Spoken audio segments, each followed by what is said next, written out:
Councilmember Jose Huizar. I've been joined by Councilmember Englander and Councilmember Marquise Harris-Dawson. I'm waiting for my binder to get here, and as soon as it gets here, we'll get started. It's here. All right. And we'll start off with the multiple agenda items. This is an opportunity for those individuals who signed up for more than two or more items for them to speak on the multiple agenda item. We have Robin Greenberg.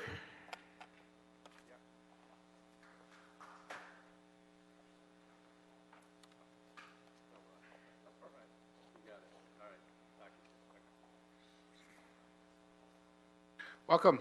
Thank you. I'm president of the Bel Air Beverly Crest Neighborhood Council, and we have a CIS on each item I'm going to speak on. Which items are you speaking on? 5, 6, and 7. Okay, we have you here for multiple items. It's 2 or more, so we got 2. Yeah, are those CIFs on file? I'll check just Yeah. Okay, go ahead. You have 5 minutes total on both 6 and 7, or you could combine them all for 5 minutes. With regard to the number 5 and number 6, the proposed reductions in the Hillside area should be mapped and broken down by council district.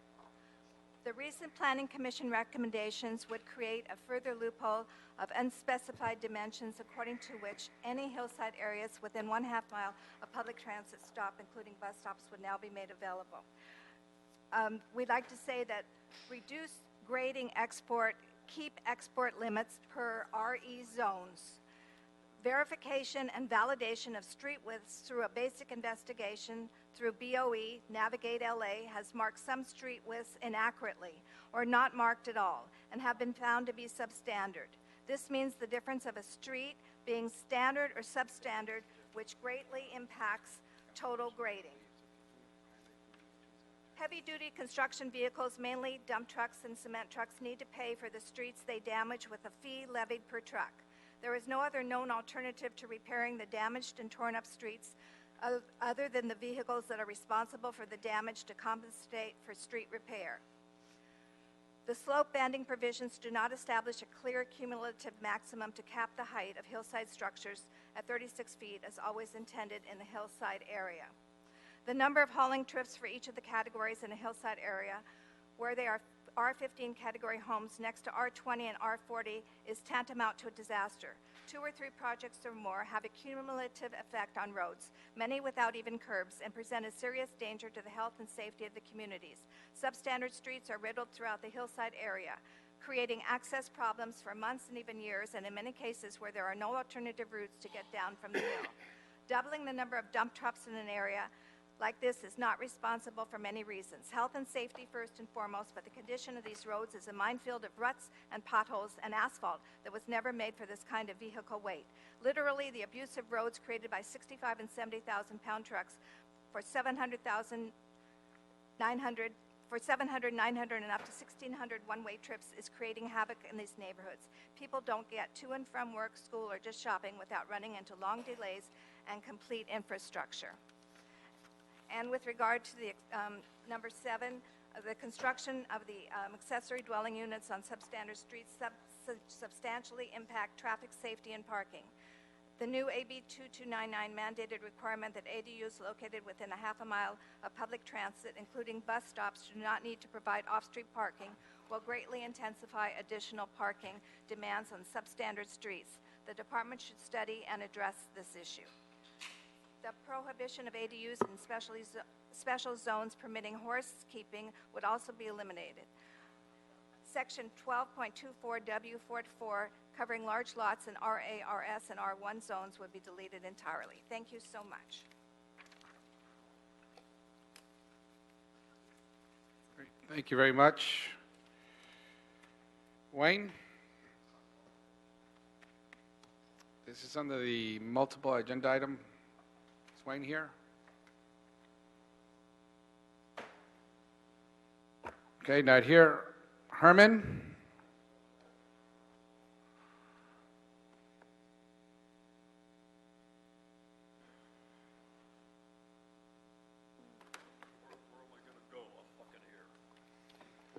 All right, so let's see here. The multiple agenda items is you have to cram it all in and continue to violate our rights. So let's see. The Ethics Commission, Mark Mitchell to the City Planning Commission. Anyway, Mark, I don't know. Don't do it, man.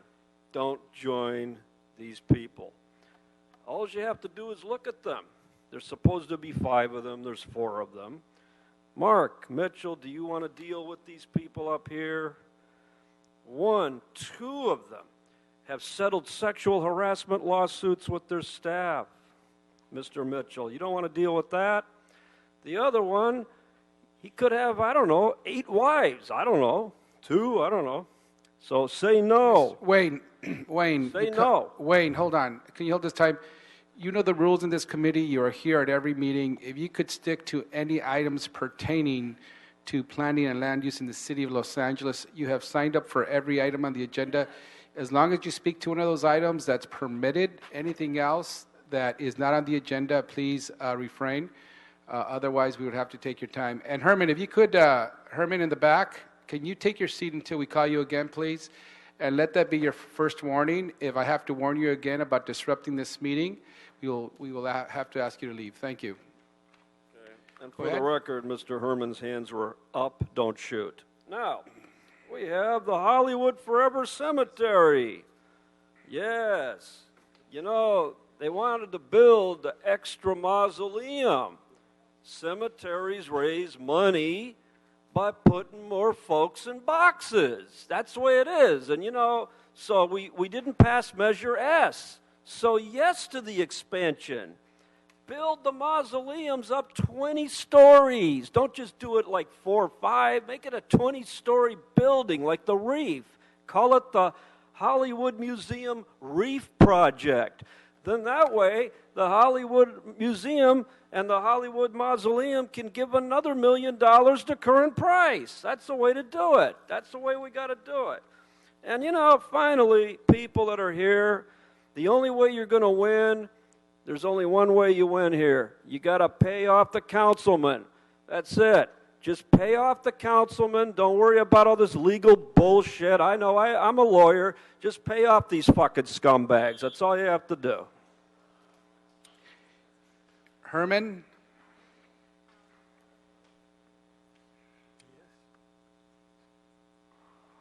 Amazing. How did he pass that test?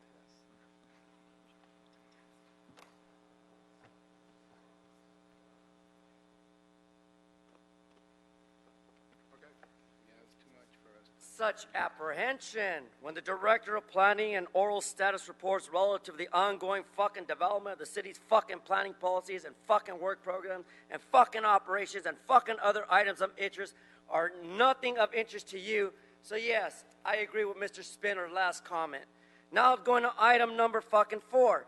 Category exemption fucking pursuant to section 15301, no one fucking cares. Item number 5, since I only got 2 fucking minutes, continue from 1/18/17. I say release all monies to the city attorney and pay these people back for the non-compliance issue by none submitted by the community impact statement. Now going to item number 6, CD5 of Peppa Pig. Negative declaration and relative California, fuck your Environment Equality Act because you don't fucking care. Now going to the next fucking item, because this is the way you have to talk when you're in the ghetto. You have to talk upright. Item number 7, category exemption. You know, pursuant to public resource, motherfuckers. 210817-California Exemption Environmental Quality Act. Because when I come in here from the NDWA, niggas with attitude, I'm talking about state law. I'm talking about, yes, against Bel Air, Beverly Crest Neighborhood Council, and that other fucking breeze for the fucking sea. Now going to item number 8, CD4, CD10, motherfuckers. That's Herb Wesson. Nigga kicked me out of a public meeting for exemption pursuant to Article 19, Section 15308, Class 8, 31 State, California Environmental Quality Act. Fuck your quality, motherfucker. And item number 6. Now I'm going to item number 13, because that's where the homies are from. Let me slow it down now, Holmes. Item number 13, CD6, continued from 3/7/17, a time limit. No, I don't want this time limit to be exhausted. I demand that this be shelved so the constituents can come in here and petition and object to the fucking decisions you make on it. Thank you. Thank you very much. You're welcome. Thank you. For those who are attending these meetings for the first time, we apologize if you were offended by the use of vulgar language. Unfortunately, our city attorney has advised us that individuals who wish to express themselves and with their First Amendment right have the right to speak and use whatever language they would like to use. And these individuals come to each council meeting, each committee meeting if they could. And unfortunately, in my opinion, disrupt the meetings more than come here to use the opportunity we afford the public to express themselves. So with that, let me go to item 3 and have that on consent unless there is, there is a card. Okay, item number 3, if we could call that item to order, please. Sure, Councilman. Item 3 is a city attorney prepare ordinance to allow the council president or his council member designee to consent to the extension of time for the council's consideration of appeals. Thank you. We have one public speaker, Matthew Millen.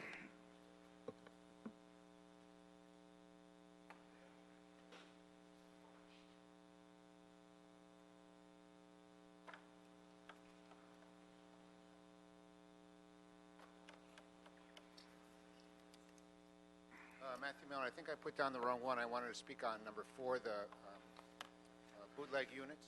Number 4? Okay, we'll put you down for that, sir. Okay, thank you. So, Sir, do you also wish to speak on number 4? yeah, not 3. Not 3. Okay, 4 so and I'll call you back when we call that to order. I apologize. It said here 3. Okay, we'll put you down for 4.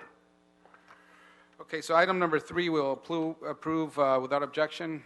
No objection, so ordered. And for the record, we are joined as well by Councilmember Cedillo and Councilmember Price, which I omitted to name it earlier in the meeting. Item number 11. There are no public comment cards. We could take that as consent without objection. No objection, so ordered.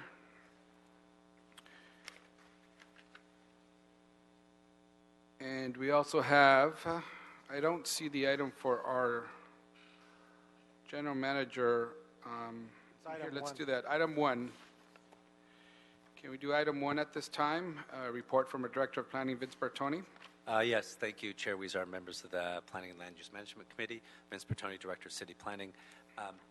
As you'll recall, last fall, the voters of Los Angeles passed Measure JJJ, and that was an initiative which provided for many things. Among them was a requirement in certain instances for developers to provide for affordable housing as part of their project, or have an in lieu fee. Instead of the affordable housing on site, it also had some provisions regarding wages for construction.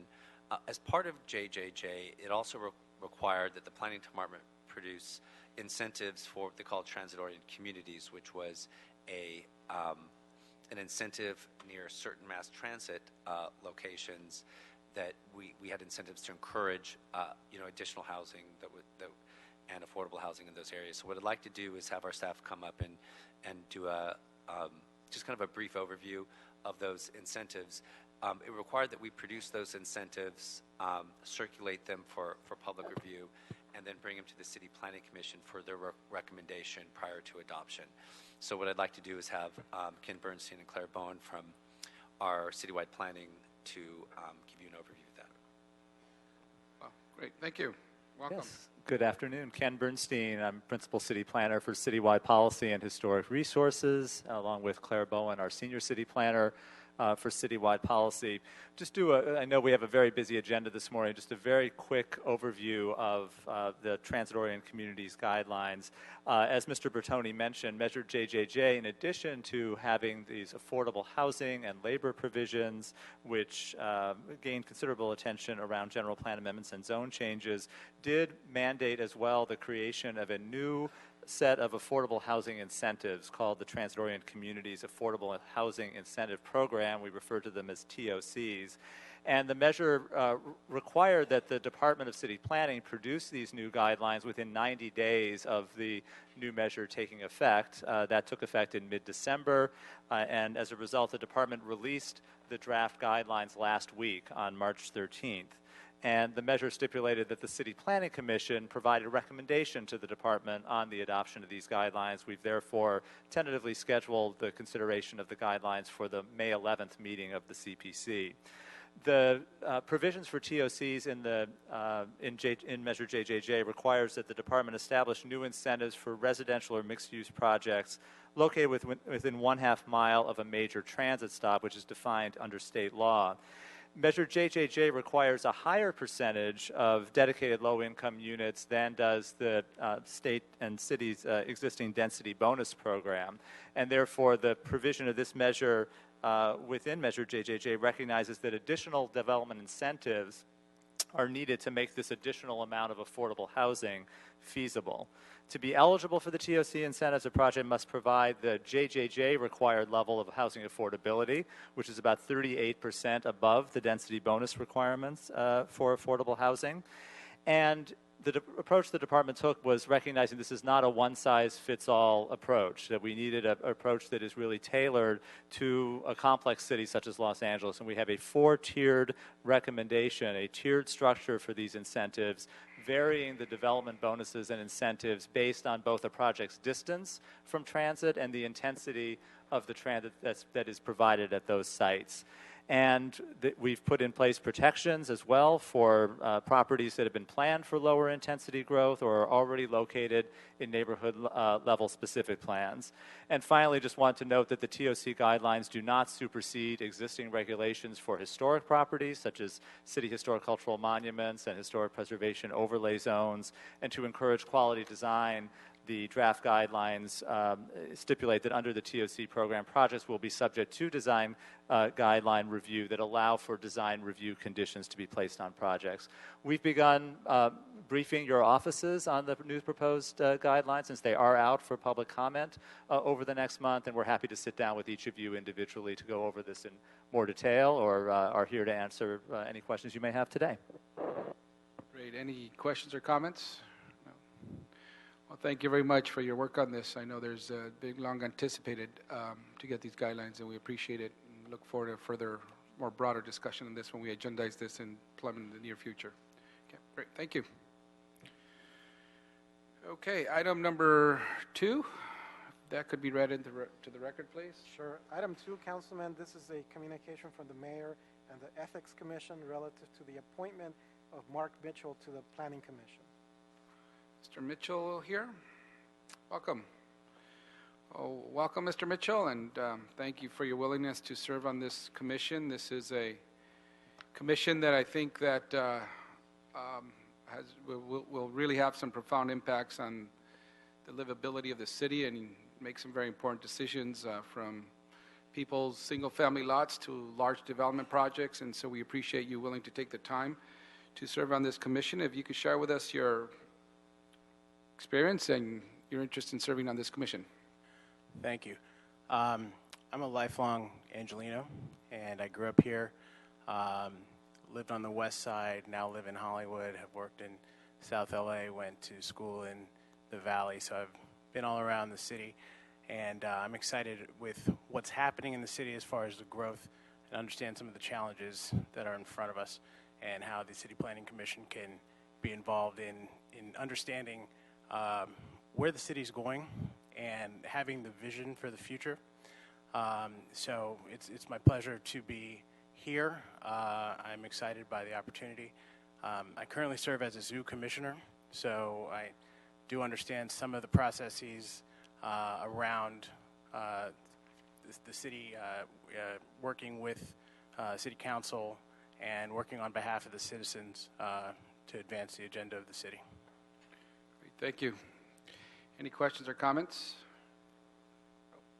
Seeing none, I usually vote no for those who come from Stanford. I went to Cal, but in this instance, I'll make it. Chairman, Mr. Chairman, Oh, Mr. Chairman. I made an exception for another council member to be on this Thank you, committee from Councilmember Stanford. Price.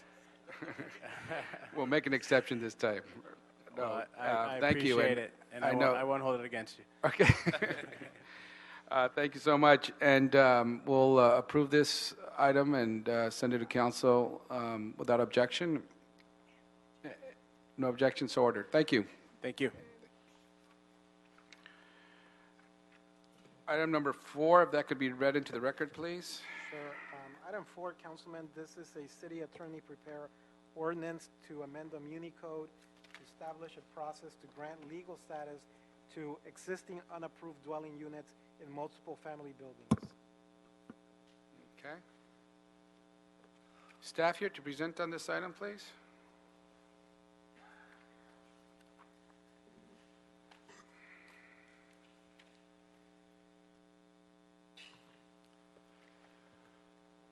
Good afternoon, council members. My name is Matt Kolesny. I'm with the department's Housing Policy Unit. Just really quick, and I could just, this slide is not for this, this slideshow is not for this item. This is the Unapproved Dwelling Unit Ordinance. This is an ordinance that really sort of came out of the Housing Committee of landlords and tenant organizations working together to try to find some common ground on an issue that they can agree on. And this is an issue in the city of Los Angeles where we're finding, when we're doing our multifamily inspections, going out every few years to multifamily properties, finding illegal units or unpermitted units, and then citing them, and then the tenants often have to be evicted, and we lose that unit. So we're proposing an alternative, an ordinance that would provide an alternative, a new way to legalize those units, to modify some of the zoning issues that are often prevent them from being legalized. There's too many units, there's not enough parking spaces, et cetera. So we're using sort of the concepts of density bonus to say that if you provide some affordable housing on site, in that building, that we are willing to increase the number of allowable units and waive or modify some of our zoning provisions that often stand in the way of legalizing those units. So we're getting calls on this every day. People are very eager for this ordinance to come into effect. There's many properties waiting to use this program. So we're happy to answer any questions. Thank you. Great, thank you. Okay. Well, any questions right now for our staff? If not, we'll go to public comment. Albert Batten, Brian Handy, Fred Sutton, and Matthew Millen. Welcome. Welcome. First time here. Thank you to the council members and committee members. I'm here in support of the ordinance. I would consider us almost like a poster child. We have owned a building. Thank you. We've owned a building in the city of LA as a 4-unit for about 26 years. For the last 26 years, it has been licensed with the housing department as 4 units. About 18 months ago, we found out from one of the inspections that potentially there was not a C of O. There wasn't. So we attempted to go through the variance process. We hired a private consultant firm. Unfortunately, we're kind of at a dead end. We tried to expedite it. They would not accept the expediting process, which would ensure this in 90 days, an answer. We have a senior citizen who's been our tenant for 13 years. It is what I would consider a low-income housing unit at $690. So, unfortunately, if this did not go through, it's basically a lose-lose-lose. Thank you very much for your time. I appreciate it. Great, thank you. Hello again. Thank you for hearing this matter. I'll be brief. You're Brian Handy, correct? Say again? Brian Handy? Yes, sir. Okay. I'm sorry. Just want to make sure. Gotcha. As you guys are familiar, this housing unit, this unapproved dwelling unit ordinance allows for affordable housing for low-income families and working-class families.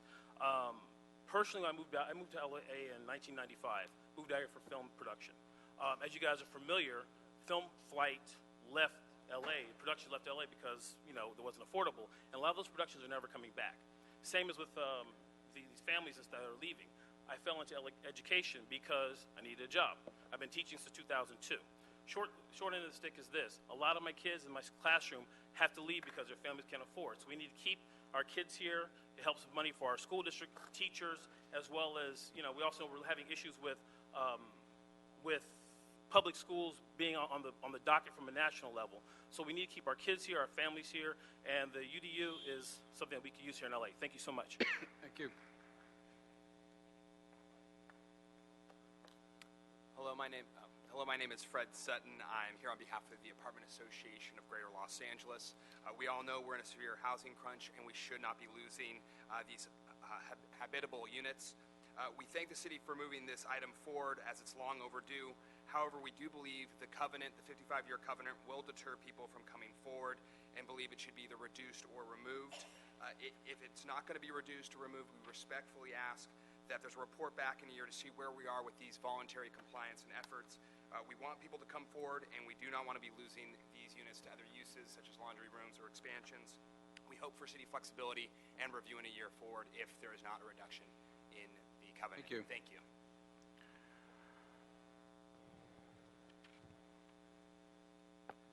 Matthew Millen, I'm a property owner.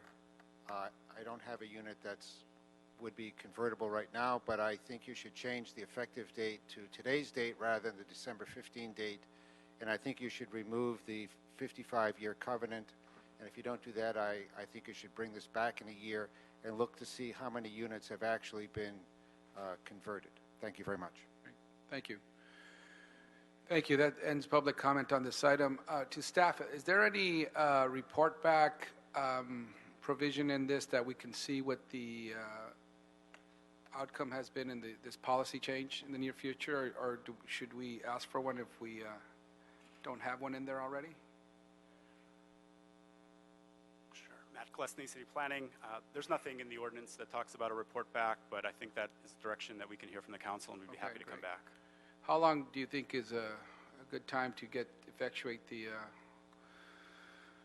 outcome from this policy? Or 1 year is fair. 1 year's fine. Okay. So we'll first let me say that this ordinance is a solid step forward in our ongoing policy efforts to promote affordable housing as well, at a time when we are looking to all possible tools to create more supply and protect existing units. This is a relatively small adjustment that we could have right now and have a huge impact. By allowing existing units to remain and be legalized, it simply brings much of our existing stock out of the shadows. As long as they comply with the rules now, it means that current residents can remain in their homes while they be permitted, rather than be punished for an unpermitted unit built by their landlord as well.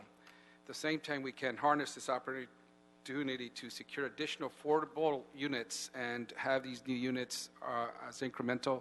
They do not negatively necessarily impact density or scale in our neighborhoods. I'm glad to see there is an urgency clause in the ordinance. And when will this go into effect? I believe it's also referred to the Housing Committee. Okay. But upon council vote and final mayor, I believe it's effective forthwith upon the mayor's signature, I believe. Okay. City Attorney's Office is actually, with the urgency clause, effective upon publication. Upon publication. But the action we take today will refer it to Housing Committee and then to council, correct? Okay. So Mr. Cedillo's acknowledging that it will go to the Housing Committee. Okay. Oh, you want to speak? Okay. Yes. Mr. Cedillo. Okay. Let me attach myself to your comments, Mr. Chair. This is a small but significant step to address questions of affordability. I know in my district that many people have made these types of accommodations to create these units in their properties, and it would be significant for us to legalize them. And I know that while this is appropriately set for housing, I am pleased to waive it from housing so that we can move this consistent with the sense of urgency that we all have on this matter. Okay.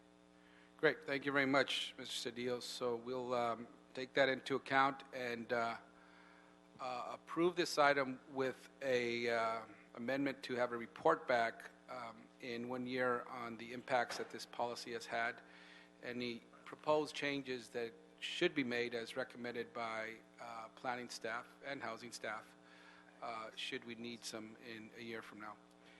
And Mr. Cedillo has indicated that he will waive it out of Housing Committee. I think that needs to be the committee chair will still have to make a separate action or something other than what the action we take here today. Okay. However that's effectuated, I don't know how that's done. Can we also make sure to adopt the March 17th city attorney ordinance? The city attorney revised it. So Okay, got that. We'll incorporate that. Okay. Any objections to that? No objections, so ordered. Thank you.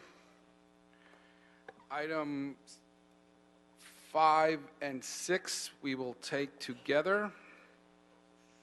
item 6, item 5, Councilman, is a city attorney ordinance to basically amend the Muni Code to authorize establishment of Hillside construction regulations, SUDs.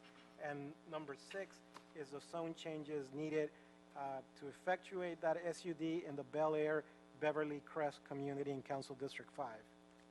Okay, welcome. Good afternoon. It's Christine Saponara from City Planning. So what we have before you is a code amendment for a new supplemental use district called the Hillside Construction Regulations Overlay. What it does is add 3 things. When applied, it adds a grading maximum, it adds construction and hauling standard operating procedures, and it also adds a review procedure for single-family dwelling units that are 17,500 square feet and above. The implementation of this ordinance will be done by Building and Safety as well as planning for the review procedure. And the first application of the supplemental use district will be in the Bel Air Beverly Crest area. And that is item number 6, which is the application of the zone for those communities. Okay, great, thank you. We'll go to public comment now. Daniel Love, Robert Schlesinger, and Maureen Levinson.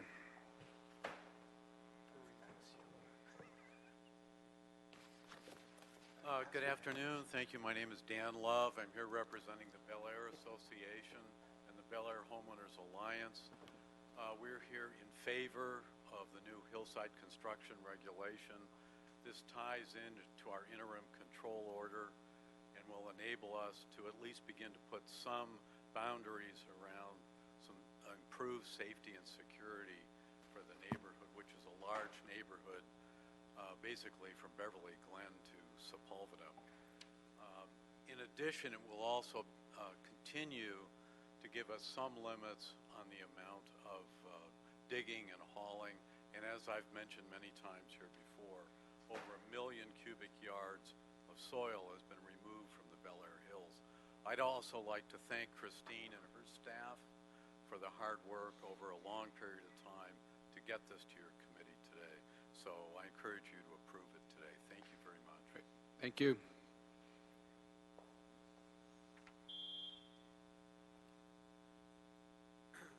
Welcome. Good afternoon. My name is Robert Schlesinger. I'm in the Benedict Canyon Association and the Planning and Land Use Committee Chair for Bel Air Beverly Crest Neighborhood Council. I too would like to thank the staff for the last year and a half in bringing this to fruition as quickly as possible. Every day in our communities that this doesn't go through, we have another major project that we have to deal with. I have one question for Christine. Aren't RE20s and RE20s and 40s are omitted out of here, but they're part of everything we've ever looked at? It's probably a typo, but I just want to bring it to... Sir, we will... Thank you. Thank you very much. We'll have staff respond to that, to the public. I'll ask that question. Maureen Levinson? Not here? Maureen. Staff, if you could come back up, please, and there was a question raised by the previous speaker. Response to that?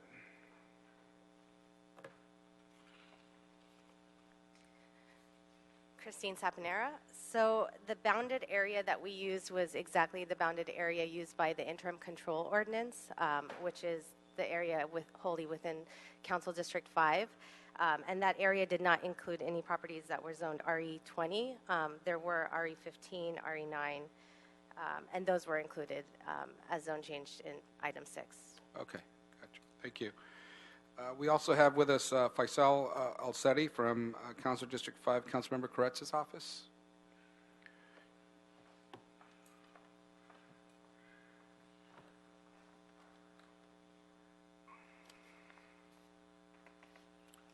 Welcome. Good afternoon, council members. Faisal Al-Sari here on behalf of Councilmember Koretz. We wholeheartedly support this. The planning department has done magnificent work on this. This is truly about community planning, and they have listened. They have truly, I think, took in the unique aspects of construction impacts in the hillsides, and this is a great step to address that. So with that, we definitely urge you to support this initiative. Thank you very much. Thank you. Any questions on this? Seeing no questions, any objections to approving this item? No objections, so ordered. Thank you. Thank you for your work. We'll see something else pop up soon on this item still, right? Item number 7, you can read that into the record, please. Item 7, Councilman, this is a report from the Planning Commission. This is a proposed ordinance to amend the Muni Code for the purpose of regulating accessory dwelling units and complying with state law. Oh, okay. Good afternoon, council members. I do have about a 5-minute presentation, if that is okay. Sure. Yes. Yes. Okay. So we're here talking about the accessory dwelling unit ordinance. Some of you may recall we were in front of the council last year on accessory dwelling units. They were called second dwelling units back then. The state has changed the name as a part of a couple state laws that passed last year that really is the reason why we're back in front of you today here with a brand new ADU ordinance. Just by way of background, an ADU is a true second home with a kitchen on a lot that has an existing single-family home. It can be detached, it can be converted, it can be added to any kind of space. The state intent of the legislation is clearly to support ADUs. That the state legislators declared it's a valuable form of housing. It lowers construction costs, serves a variety of needs such as seniors, disabled, young people, can extend home ownership to people that may not otherwise be able to afford homes. And the general effect is to promote them and ask that local ordinances have the effect of providing for ADUs, and they should not unreasonably restrict the ADUs. I won't go into the whole history. There was a lawsuit last year that brought us here. I'll jump forward to the passage of the state legislation last year, which basically nullified the city's ADU policy. And as of December 30th, or as of January 1st, our old ADU policy was considered null and void, and we are now using the state law that provides standards for reviewing ADUs. The state law then allows local cities to come in with an ADU ordinance to further refine with some limitations. So the laws very much the laws require that cities provide for a by right process for ADUs in their ordinances. The new laws also require that the cities, all cities in California, include the basic set of state development standards. And so our old ordinance from 1985 did neither of those things and therefore was declared null and void as of January 1st. One of the actions in front of you is to just remove that from the code. And then the state law says that new ordinances basically have to include those state standards, but we do have local discretion on some issues, and I'll talk about where we are being a little different than the state. So the state every city in the state of California now has to have the same standards around parking, setbacks, and passageways, as well as conversions.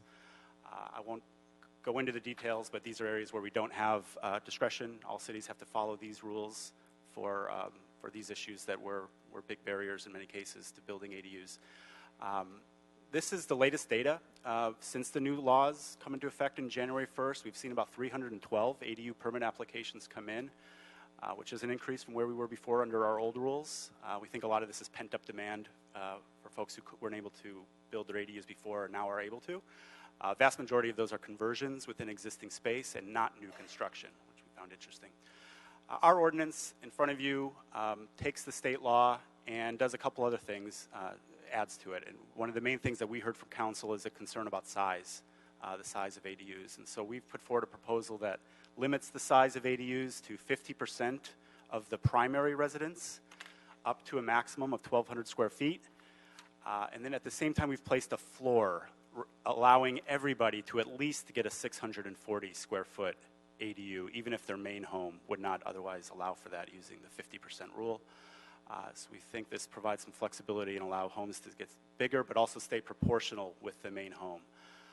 The other thing our ordinance does is to restrict new construction of ADUs in hillside areas, and I'll talk more about that. We also prevent ADUs in front of homes and prevent parking in the front setback. These are some areas that the state law didn't cover adequately enough, we felt. Just to cover the hillside very quickly. The hillside, we obviously have a lot of hillside areas in the city of Los Angeles. About 28% of our single-family homes are in hillside areas. They're often areas with substandard streets that aren't as well equipped to handle ADUs. We felt it was appropriate to restrict the new construction of ADUs, but wanted to point out that the conversion of existing space to ADUs is still allowed in hillside. That is something where state has preempted and said that conversions are separate. Conversions must be allowed everywhere, but new construction is restricted in our proposal. The City Planning Commission amended that a bit to allow ADUs in hillside in limited circumstances when you're a half mile from transit or and on a standard street. That is not a substandard street. So if you're half mile of any transit and fronting on a standard street with a standard street dimensions, CPC's amendment allows ADUs, and that allows about 5% of the lots that come back in. Other neighborhood protections, finally, just to wrap up, is we've attached this to our definition of accessory building, which caps these at 2 stories. They must be located in the rear yard. And we also wanted to point out all the work that the department is doing in the Plum Committee on R1 zones, the baseline mansionization, the hillside, the R1 variation zones. These are all going to have a big effect to limit and make sure that the size and scale of ADUs is appropriate. So we're introducing things like those 45-degree encroachment planes where we're not looming over our neighbor's house. There's going to be bulk and mass limitations, lot coverage limitations that we think are also going to ensure that these are not out of scale for the neighborhood. And with that, we'll be happy to take any questions. Great. Any questions? I got it. Mr. Englander? Thank you. Thanks for all your work you've done on this as well. And obviously, it's something we've got to do to comply with the state requirements. But we're also not a one-size-fits-all city. And so it's really difficult. What you've had to do is come up with parameters that make sense, falling within the guidelines dictated to us by the state of California to fit every community throughout the city of Los Angeles. Better you than me. But so with that, though, I do have a couple questions and maybe a concern or two. The 50% number of the size of the residence up to a maximum of 1,200 square feet, to me, it doesn't really make a lot of sense in all communities. It makes sense in some communities. And so as an example, you could have, we have equestrian ranches in areas of my district, for example, that might have an old ranch house that's on multiple acres, and it's a small home. They want to build a larger accessory dwelling unit, and so perhaps they have an old ranch-style house on a large plot of land that could be 1,800 square feet or smaller even, and they want to build. They'd be limited to 50%. It sounds like an arbitrary number. I'm not sure where the 50% came from. A maximum up to 1,200, I get that to an extent, but it sounds to me like it should be tied to the size of the property rather than just the home. So that was one issue and concern and question that I had. I want to get your thoughts on that. The at least 640 square feet, I think, makes a lot of sense.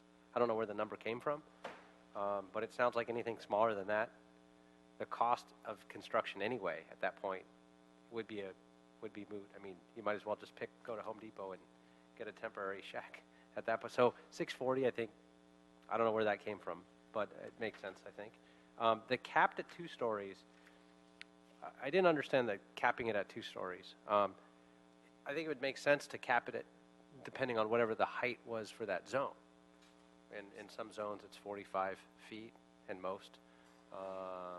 But the capping it at 2 rather than a height. I didn't understand where that came from in the logic. So those are the few things that I just wanted to have a discussion on.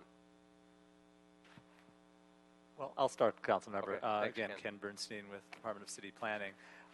With respect to the square footage limits, the 640 and the 1200, those numbers came both out of existing pre-existing city laws and the state regulations. The 640 was the number that actually was the maximum under the city's accessory dwelling unit ordinance that goes back, I think, to 1985.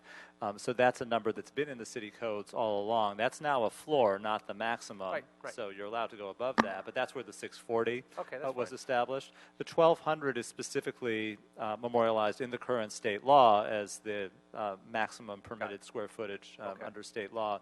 And the reason the 50% recommendation was one that the department felt was sensible is that we're still talking about this as an accessory use. This is these are single-family zone properties, and this is meant to be a second or accessory unit that is meant to be subordinate or secondary to the main home, the main single-family property. And so we were looking at, again, not one size fits all, that it would vary based on the size of the main home, recognizing there are larger lots, but that what is permissible for the accessory unit should be tied to the size of the main structure itself as a secondary or accessory use. So I'd like to see some change in that, and perhaps it's coming up with something that makes sense on larger lots. So if there's something of an nth larger lot of a size, and maybe it's a 16,000 square foot lot, something that maybe fits the equine ratio numbers. Those are different in different areas. If you have a K overlay or so whatever those numbers are, that it would be the maximum of 12, but you wouldn't then have the 50% minimum, and you'd have still the minimum of the 640, because that we've always had, so that makes sense. But to eliminate the 50% on certain properties, I don't know that there would be that many that fall into it, quite frankly. But it makes sense, and I'm just concerned with people's property rights and opportunities. And so that's what I'd like to see, is some input on that. And then the other thing, and that triggers another thought, is on the equestrian lots. There's no equestrian protections in place that should be, while there are other places in the code that would protect the equestrian community, we should codify it here also to say that those accessory dwelling units cannot be built near, or at least a certain footage away from, a barn or a stable or an equestrian lot, because they would impede their rights then. And I didn't see anything. Is there anything in here that is specific to address equestrian properties? Yeah, Matt Gillespie, Planning. I think you're correct that there's nothing in this particular ordinance directly talking about equine, because it is in other aspects of the code. So somebody would be prevented if they wanted to build an ADU and there was a barn or a stable within the required radius. They would be prevented from locating an ADU that close. Would there be a way to capture that and memorialize it in here as well, just to ensure that I think something doesn't slip through? Which we actually have had some cases slip through, and people didn't check another code, and so if we could capture that even in a footnote or some way to memorialize that, I think that would be very helpful. Sure. So that's an easy one, but the other one is if you can come up with I think something that's more than reasonable, that there are very few properties that might fit that parameter that would make sense to eliminate the 50%. So you'd still have the max of 1,200. You'd still have the max of a height to the zone.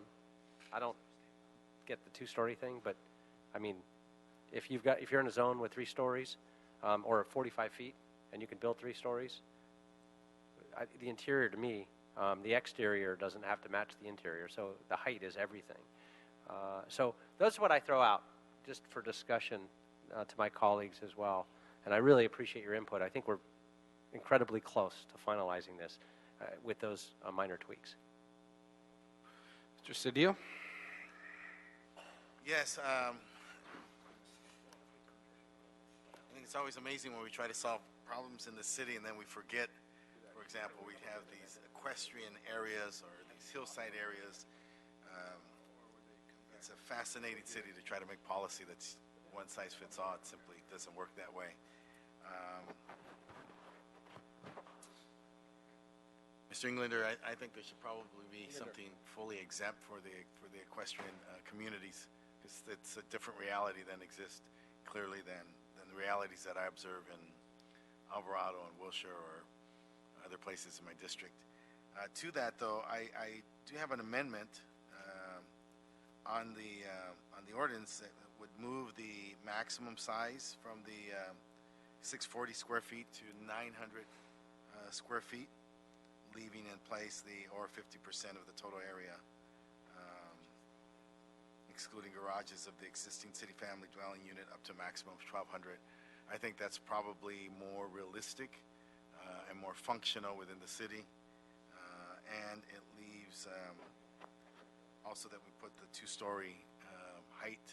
Again, though, I think there's some good cause for the arguments with respect to equestrian community, because it's so distinct then from the kind of intense urban area that I represent in the 1st District. Okay, got it. Thank you. So noted, Mr. Cedillo. We'll take up that amendment. Okay. We're going to go to public comment at this time. Any other questions? No, we'll go to public comment, and then we'll incorporate Mr. Cedillo's amendment in that. We have members from CD4 and CD10. Do you wish to speak now? Jordan Barokim or Julia Duncan now or after the meeting, after the public comment? If you're here, are you here? Want to go after? Okay. After, okay. All right, Ira Belgrade, Stephen Appleton, Kevin Polk,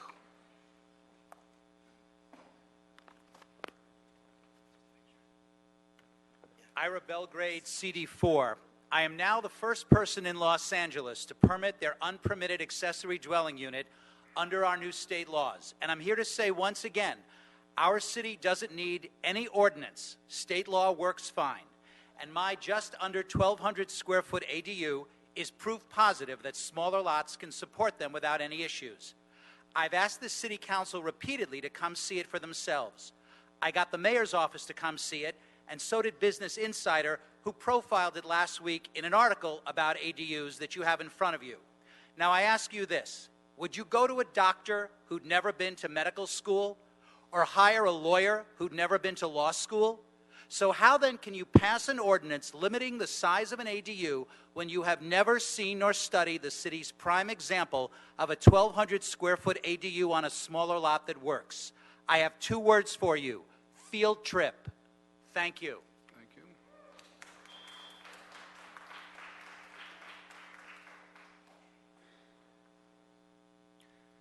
Hi, council members. I'm just going to talk political context very quickly. We had a lawsuit. We don't need to talk much about it, but we're aware that it really emanated from a very exclusive part of the town. I'm going to just say here that this ordinance should be as permissive as possible. I certainly support Councilmember Cedillo's amendment. I would really recommend that in districts of the city we go all the way out to 1,200 square feet. This 50% number, that has unintended consequences. For instance, if you're looking at developers looking at this market, they will be driven to build larger primary houses in order to achieve the 1,200 feet. In many communities, it would be entirely appropriate to look at 1,200 as the state law has. I also say, please allow people to permit a whole project at once. If the end physical thing is the same, why put up more roadblocks? I urge permissivity in this and looking at the value of this in terms of housing in the city.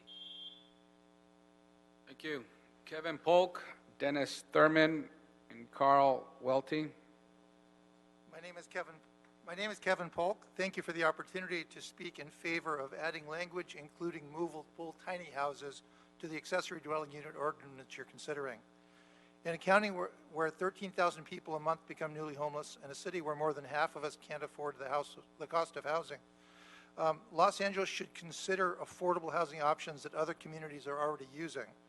Fresno and Ojai have already adopted ordinances that redefine tiny houses on wheels as ADUs, in the same language that is going to be offered to you today by some other speakers. I know that additional funding has been raised to build affordable housing, but it takes a long time to build affordable housing. A building code compliant movable tiny house can be built in as little as 24 hours. Tiny houses can be used to more quickly ramp up affordable housing construction and at little public cost. Thank you. Thank you. Howdy, I'm Dennis Thurman. I'm here to support adding language into movable tiny houses to the proposed revision to the city's accessory dwelling unit ordinance. I've been in the industry for 35 years, a big champion of Los Angeles' energy sustainability and resiliency efforts. I've worked closely with the mayor's office, the LA BBC, LACI, EB, EWE, Energy, and all the industry commissions and committees. Movable tiny houses can provide safe and affordable housing, but I'm particularly excited about the potential for creating a more resilient Los Angeles. Movable tiny houses offer us a way to quickly, easily, and inexpensively deploy net zero energy structures. As a result, they would have one of the lowest impacts on Los Angeles energy infrastructure and any residential housing alternative. Starting local construction now of net zero movable tiny houses would provide a critical opportunity to ready our workforce ahead of the 2020 requirement that all new residential construction be net zero. Thanks. Carl Welty, not here. Sarah Mejia, Stephen Mejia, Isabel LaRue, not here.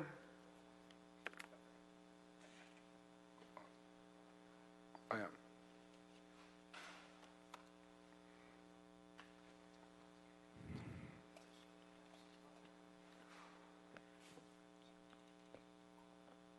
Hello. Hello. My name is Sarai Mejia. Thank you for providing a listening ear. I support movable tiny house language being added. My best friend Elizabeth, a young mother of 3, was in need of flexible housing after being diagnosed with leukemia. She needed a sterile environment away from children and pets in between chemotherapy sessions. We had land available to place housing that would have facilitated the support she needed, but she didn't have the time, finances, or building options. A movable tiny house would have provided the living situation she needed before her death this past January. I implore you to consider adding language to the ADU ordinance today that allows movable tiny houses as accessory dwelling units. You will be helping the thousands of individuals and families needing flexible housing options. Thank you. Thank you. Hello, my name is Isabel LaRue, and I'd like the committee to consider adding movable tiny houses as an acceptable accessory dwelling unit. As a creative professional that has been a renter for many years, I've always dreamed of owning my own home with a yard so I can have simple things like a garden. The current housing stock available today in LA doesn't offer me an option that meets my needs and what I'm looking for. I'm looking for a small, energy-efficient house that I can afford without having to go into debt for the next 30 years.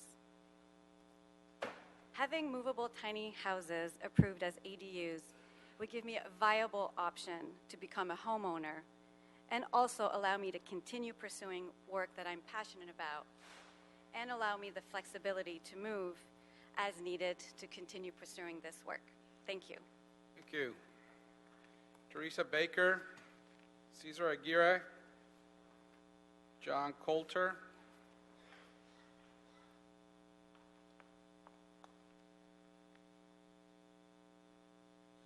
Hello. Welcome. Hello, my name is Teresa Baker. I live at 3833 3rd Avenue. Thank you for allowing me the chance to speak today on accessory dwelling units. I really support the city's efforts in making ADUs more accessible as a housing option, and I would like to urge the city to consider further amending the ordinance to include languages for movable tiny houses as requested. And the ADU ordinance as proposed already allows for manufactured housing to be considered an ADU, and in a similar matter, I suggest that movable tiny houses, which are under the 400 square feet requirement for manufactured housing, also be allowed. The American Tiny House Association has drafted possible language that could be referenced based on the City of Fresno's ADU ordinance that allows right now movable tiny houses. So please review this document that I've provided. And personally, this would be a perfect fit for my wife and I, a young family valuing sustainability and concerned about the longevity of our employment who need a flexible housing option. Thank you. And then we're not going to have, Thank you. we're going to eliminate Hillside. Hello, good afternoon. My name is Cesar Aguirre. I am an architect and a homeowner in support of the ADU ordinance in general and in support of movable tiny houses specifically. My fiance and I were born and raised in Los Angeles. We have a property in Council District 10 that can easily accommodate a movable tiny house. As we prepare for our future, we are searching for a way to financially prepare to support a young family in this growing and expensive city. We would love the opportunity to host a movable tiny house as either a mortgage supplement or ultimately as a home for either of our aging parents. We see this as a valuable opportunity for ourselves and other young couples and families. We submitted a sketch of our property in order to show a couple of options for where the movable tiny house can fit. Option 1 shows a house on the side of the main house, and option 2 shows a house in the backyard. Thank you. Thank you. John Coulter, Andrew Pennington from Council District 3, Mark French, and Louis Arkin. Welcome. Hi.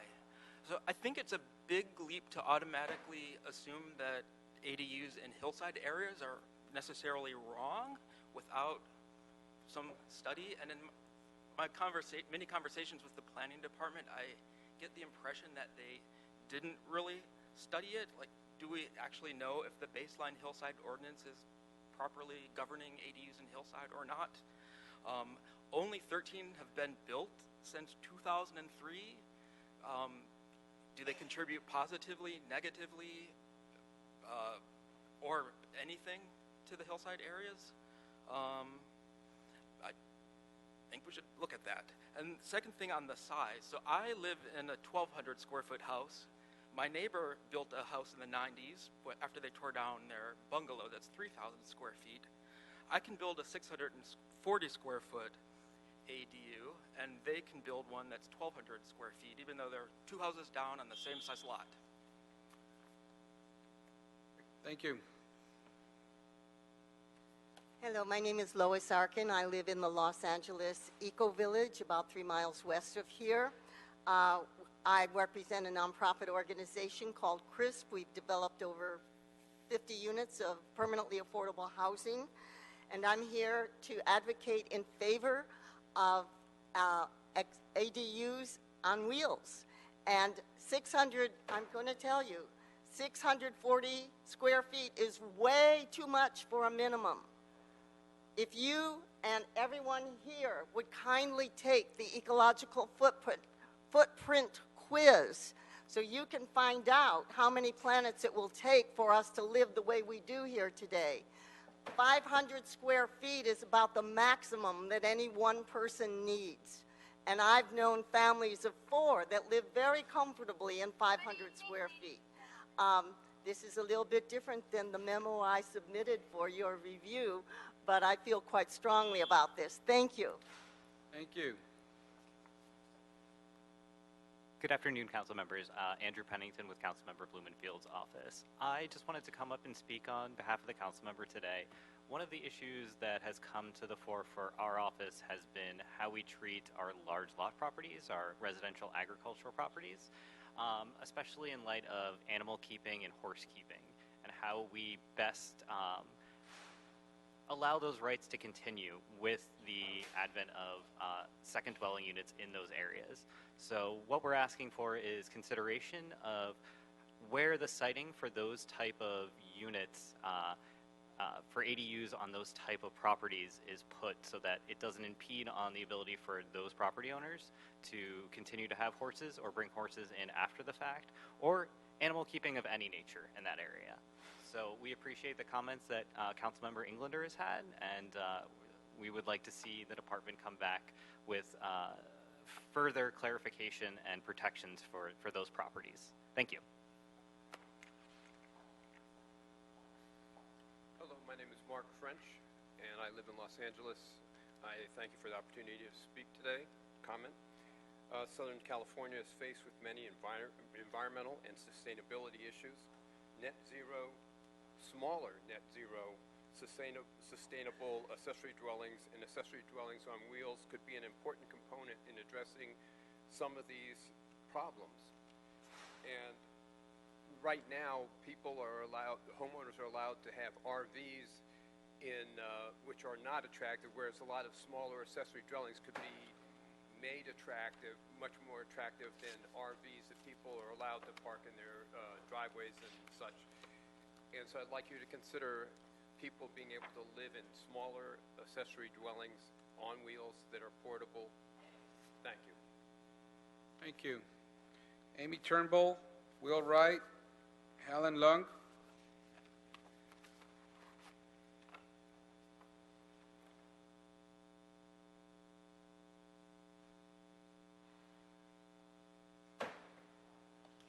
Good afternoon.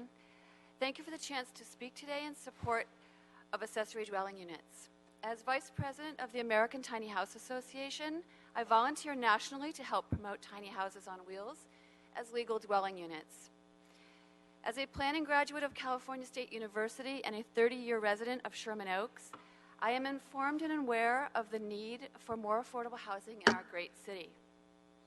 Adding language to the ordinance today to include movable tiny houses, which you all know are these houses that we see on these shows on TV, would help promote more affordable rental housing and help promote more livable neighborhoods in Los Angeles. Movable tiny homes can be easily placed in backyards as ADUs and rented to small households at reasonable rents. And I should also note that they're very cheap to build, and that's definitely a plus. Please consider adding. Thank you. Thank you. Good afternoon. My name is Will Wright. I work for the American Institute of Architects here in Los Angeles. Want to just share our support for moving this forward. We're definitely supportive of the planning department's efforts here. I have a couple of considerations to raise your awareness of. I think 640 may not allow for some two-bedroom units, and I think we need mixed-income communities. 2 bedrooms, 640 is a little tight, so look to adjust that. The provision that disallows an ADU in a front yard, perhaps some neighborhoods, a front yard ADU would actually complement the character. And so with proper design considerations, I think that flexibility should be relooked at. So thank you. Thank you. Helen Leung, Mackenzie King, Christine Rangel. Hi, council members. I'm Helen Leung, co-executive director of LA Moss. We're a nonprofit urban design organization working on the city's ADU pilot project in partnership with the mayor's innovation team and council member Gil Cedillo. The goal of this pilot project is to demonstrate that ADUs can be designed to reflect the character of the neighborhood as well as inform city policy. So in Highland Park, we've actually designed a modest 2-story, 2-bedroom, about 1,000 square foot ADU for homeowners Trent and Grace and their 4-year-old. We're proud that it has the approval of one of the strictest HPOZs in the city, as well as the support of the neighborhood council. This family is looking forward to moving into that ADU and renting their primary home at a below market rate to family members or another small family. However, under the proposed policy that the city is proposing, this ADU would not be possible. Only 640 square foot, or actually just a 1-bedroom ADU would be allowed. So we encourage council members to reconsider that baseline, especially since it comes from a 1985 ordinance that is being nullified. Overall, we think that 2-bedroom ADUs can fit into the character of our communities. Thank you. Thank you.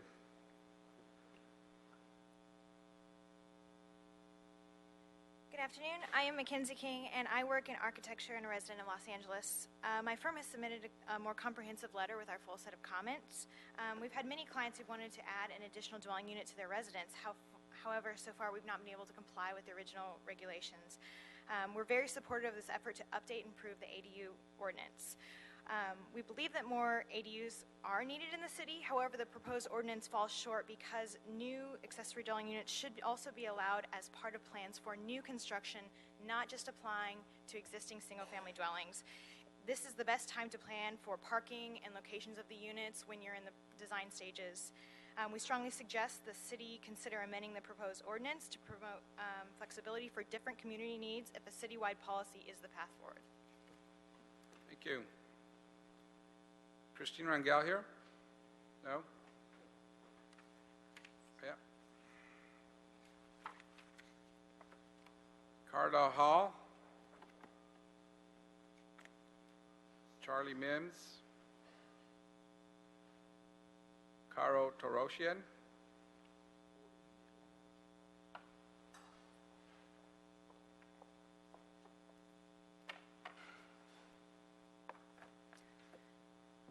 Good afternoon. Christine Rangel from the Building Industry Association. BIA LAV supports this ordinance, and besides supporting the compliance with the state law, allowing construction of ADUs is a step forward in helping to alleviate the housing crisis and the affordability crisis, and will provide greater housing affordability at all levels of housing, especially for growing families or multi-generational families. However, we do propose the following changes. First, under the general provisions, we're asking for greater clarity in regards to the setback definitions. In terms of the ADUs built above the garage, the language should apply only when the ADU is constructed above the garage. Secondly, for the parking requirements, please consider that sometimes a home's driveway is the entire front yard, so we need clarification of that as well. And finally, the square footage that everyone else has been saying, that allowable square footage is based on that 1985 ordinance, and that is simply not enough. There should be no scaling back further than 1,200 square feet. Thank you. Thank you.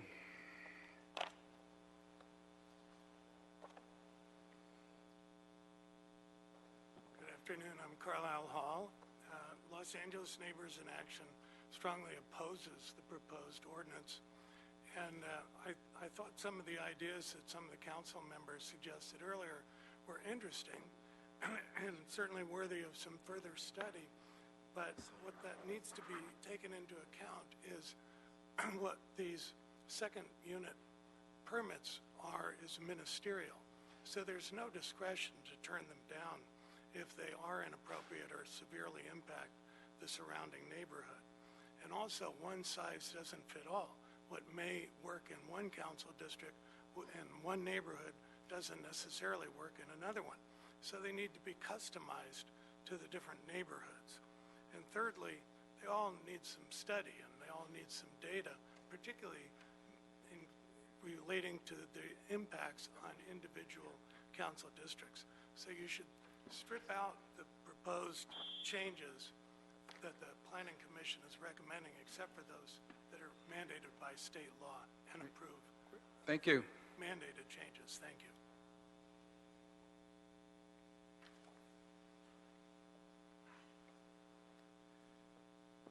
Welcome. Nice to be here, Councilman. Charlie Mims, I'm president of the Hillside Federation, and you have a letter with some of our concerns. Back last summer, when this first came up, the City Council gave instructions to the Planning Department to just use the existing ordinance and only make the necessary changes to make it comply with the state laws. And if they're going to add anything else to the SDUs, now the ADUs, they were to do a complete public outreach. Well, there has been zero public outreach on all these issues. Zero. First time we saw the ordinance is when it went to the Planning Commission. We think that the hillsides should be protected as they were in the prior ordinance. The equine property should be protected. Councilman Englander brought up an issue. What happens if one out of the surrounding 4 equine properties builds an ADU in the back corner? If there's no stable or barn on those other properties, it prohibits them from building stables or barns in the future. This is not well thought out. The ordinance should be stripped out to the old ordinance with only the necessary state law changes, and then they should do a complete public outreach for any major changes. Thank you. Thank you. Caro Torosian, Carla Traw, and Jordan Barrowkim. Good afternoon, Chair and Council members. I'm Carl Torosian, Planning Director for Councilmember Paul Krikorian. Last year's state law marked the death of the single-family zones in California. We should be working with our legislators to allow local government to maintain our local control of its land use authority and not continue to see a one-size-fits-all mandate that doesn't work for all parts of Los Angeles. There's a lot in this ordinance that we do not agree with, and we would like to see change, but understand that we must follow state law. That being said, we do support the exemption for hillside areas not to have accessory dwelling units. But looking at the exemption that's built in within that, it allows for accessory dwelling units within a half-mile area of a transit stop. That includes all hillsides in Council District 2, and a half-mile area from Ventura Boulevard leads to Mulholland, and I can tell you that people aren't going to be walking that stretch.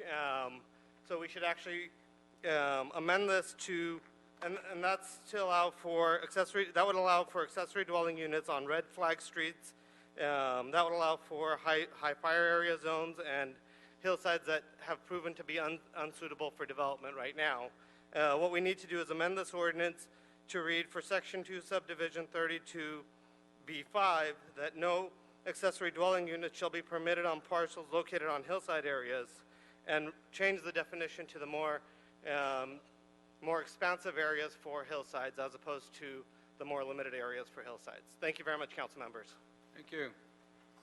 Carla Tra, Jordan Barrowkin from CD10, Julia Duncan from CD4, and Faisal Al-Sari from CD5. Welcome. Good afternoon. My name is Carla Truax. My community-based organization is called At Home Housing. We're a group of neighbors who have been meeting together for 2 years. We support ADUs. We think they're a great solution to do what a lot of neighborhoods are doing, which is a lot of things that support the city's goals, increasing sustainability, public health, neighbors getting to know each other. And I have 200 people currently on the waiting list. We're all struggling with challenges of affordability. It's everyone from single people to families with children. We think this flexibility would be a great option. I agree with the other comments that allowing more leeway in this ordinance would be really beneficial, or having some process that allows for additional review so that each of these situations can really benefit tailored to their own needs. Thank you very much. Thank you.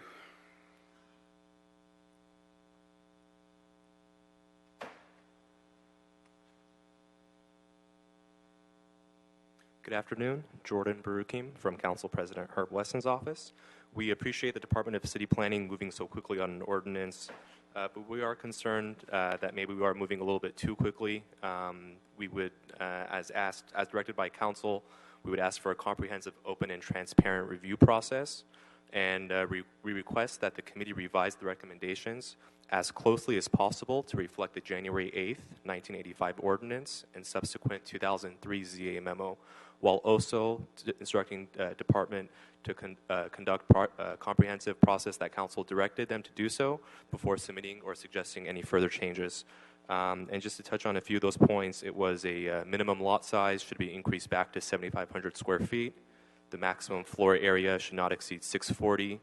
Accessory dwelling units should continue to be prohibited on substandard streets, and ADUs should meet the use, lot coverage, height, yard, and other requirements applicable to their zone, with some flexibility to allow for building on top of existing detached garage. We request that the committee fast-track this to Council and that the City Attorney submit a revised ordinance as quickly as possible in order to put back in place on our own local regulations. Thank you for your time.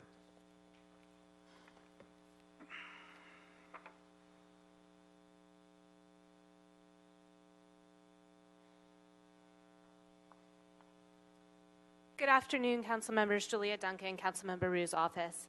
Thank you. We'd like to thank you all, the committee, and the planning staff for the efforts undertaken on the accessory dwelling unit ordinance to ensure the City of Los Angeles complies with state law. Councilmember Rue's top priority has been to preserve neighborhood character, protect existing single-family neighborhoods from out-of-scale and uncharacteristic ADUs, while allowing for and promoting alternative additional housing options that the city so desperately needs, including tiny houses and the innovative pilot programs underway. Due to the unique characteristics of our hillsides and the development challenges they present, these areas have received tailored and distinct zoning and land use policies. This past winter, Council District 4 experienced 15 significant landslides, resulting in the red tagging of multiple homes. Additionally, infrastructure issues are pervasive in our hillside communities. Councilmember Ryu recommends that ADUs be prohibited in the hillside areas covered by the baseline hillside ordinance unless contained within the existing space of a single-family residence or existing accessory structure, as was presented in the Department of City Planning recommendation report dated December 15th of 2016. Thank you so much. Thank you. Faisal Alsari from Council District 5, correct? Council members, good afternoon. Faisal Alsari on behalf of Councilmember Koretz. We do urge you to amend this ordinance and revert back to the planning policy of not allowing ADUs in hillside areas for all the mentioned reasons previously. On substandard roads, as well as being in a very high fire zone, it does basically our infrastructure is at a point that by doubling the amount of single-family spaces is not warranted unless we do a serious comprehensive public outreach program. We also believe that one size does not fit all. There may be certain areas that should have ADUs, and it was this council that recently adopted the R1 variation zones. And through those R1 variation zones, the city does have an opportunity to do geographic policies to allow these in certain geographic zones and not in other zones.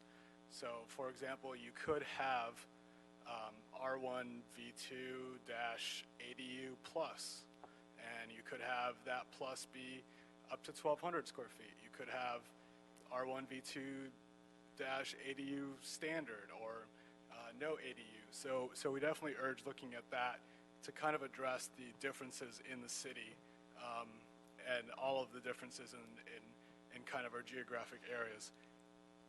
That said, we also agree with the council president's request. We should be maintaining local control, and what we would suggest is to adopt previously adopted council policy and all of those policies that this council had previously adopted, and then conduct a public outreach process for any new policy changes. Thank you very much. Thank you. For the record, I have some cards from Brian Handy and Matt Millen, but I believe these two individuals have spoken at a previous item, and by committee and council rules, if you wish to speak on more than two items, those are taken up in the beginning of the meeting, but these two individuals already spoke, correct? Yes, I think we took you up already, sir. You're Brian Handy, so that you satisfied your previous one. We can't take this up now, but we have your card. Thank you. Okay, so let's get staff back up here, please.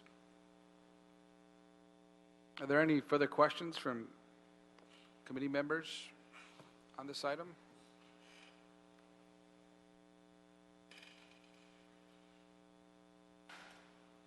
Okay, Mr. Cedillo, you had an amendment. Yes. Do you want to repeat that, or? Yes, I want to amend that. I'm persuaded by the conversation, impressed by the conversation, and persuaded that there are some areas where we need flexibility, and those are in the areas that I had talked about where we have the greater density.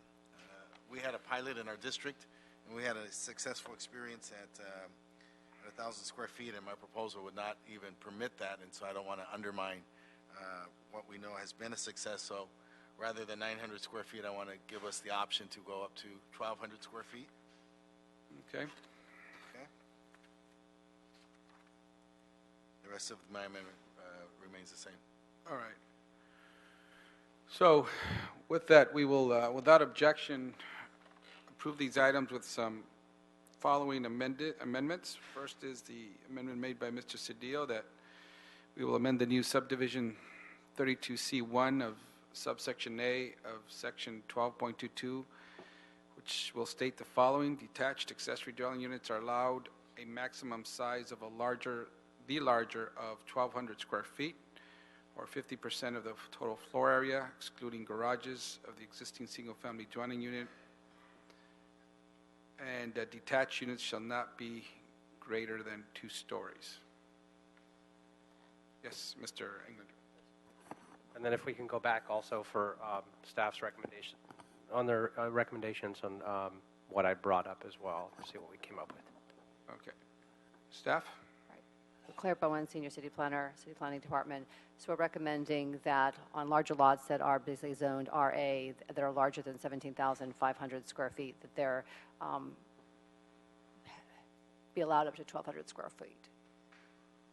So Okay. yeah, that would eliminate the 50% provision on them. Right. Right. That would eliminate the 50% provision as that section states, right? Correct. For those particular properties, right? Yeah. And then, and I think the last thing was on the equine Right. So we would recognition. look to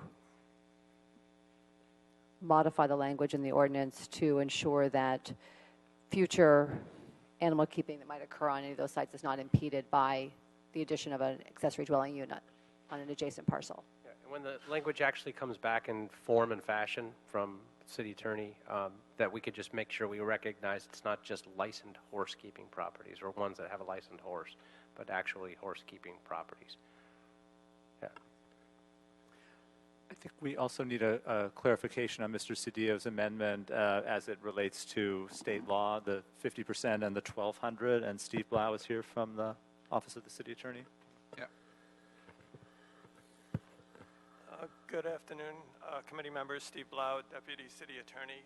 State law does not have any limitation on what you might do in terms of size for conversion of space already existing in a constructed unit. But if you are going to either build a detached unit or an attached unit by adding additional square footage, you're limited to a maximum of 1,200 square feet. So if you have a 6,000 square foot house, you could not build a 3,000 square foot attached ADU. It would be limited to 1,200 square feet for attached or 1,200 square feet for detached. You could key it off of the square footage of that, but not go larger than 1,200 square feet. That's exactly what it reads, I think. I think that's what it reads, and that seems consistent. I mean, our goal was not to go beyond, but to be in conformity with state law in that area.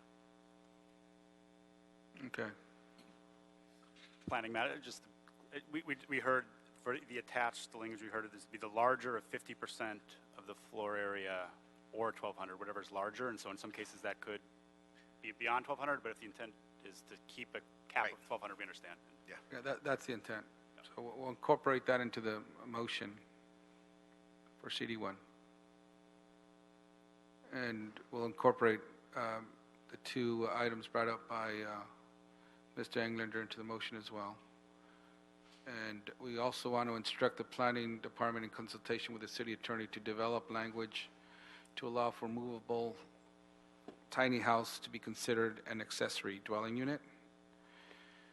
We also want to amend new subdivision 32B4 of subsection A of section 12.22, which states the following: an accessory dwelling unit is permitted only on a parcel that contains an existing single-family dwelling unit or where a new single-family dwelling unit is proposed.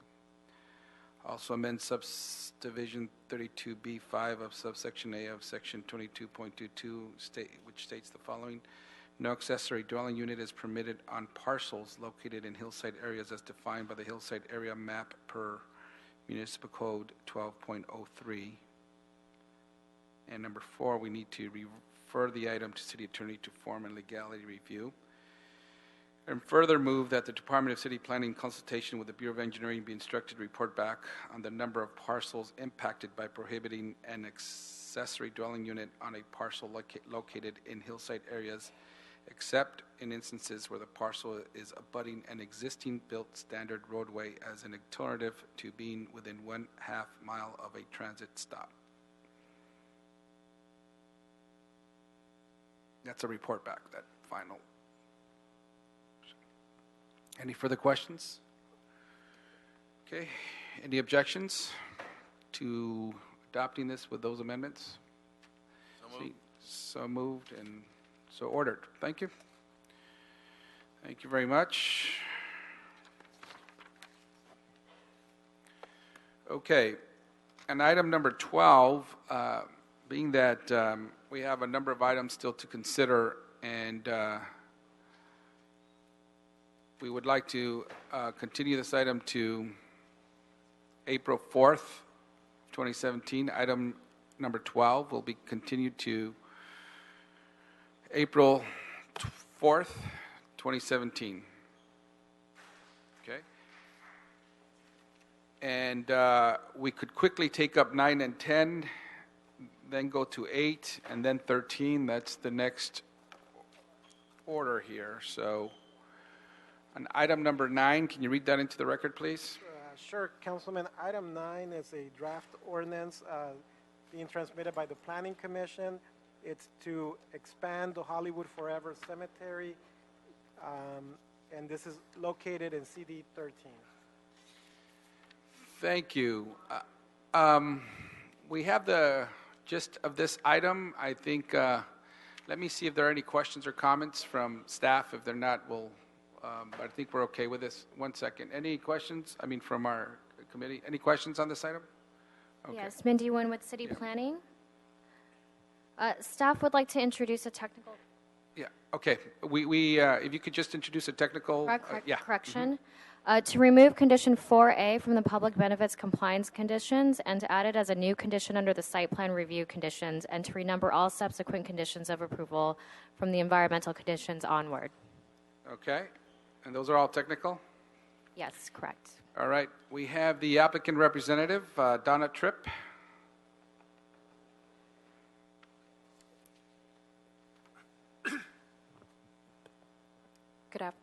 Good afternoon, council members. Donna Tripp of Craig Lawson and Company on behalf of the property owner and applicant Hollywood Forever Cemetery. As you know, the CPC unanimously approved this project on October 13th, and since that time, the applicant has reassessed its construction schedule.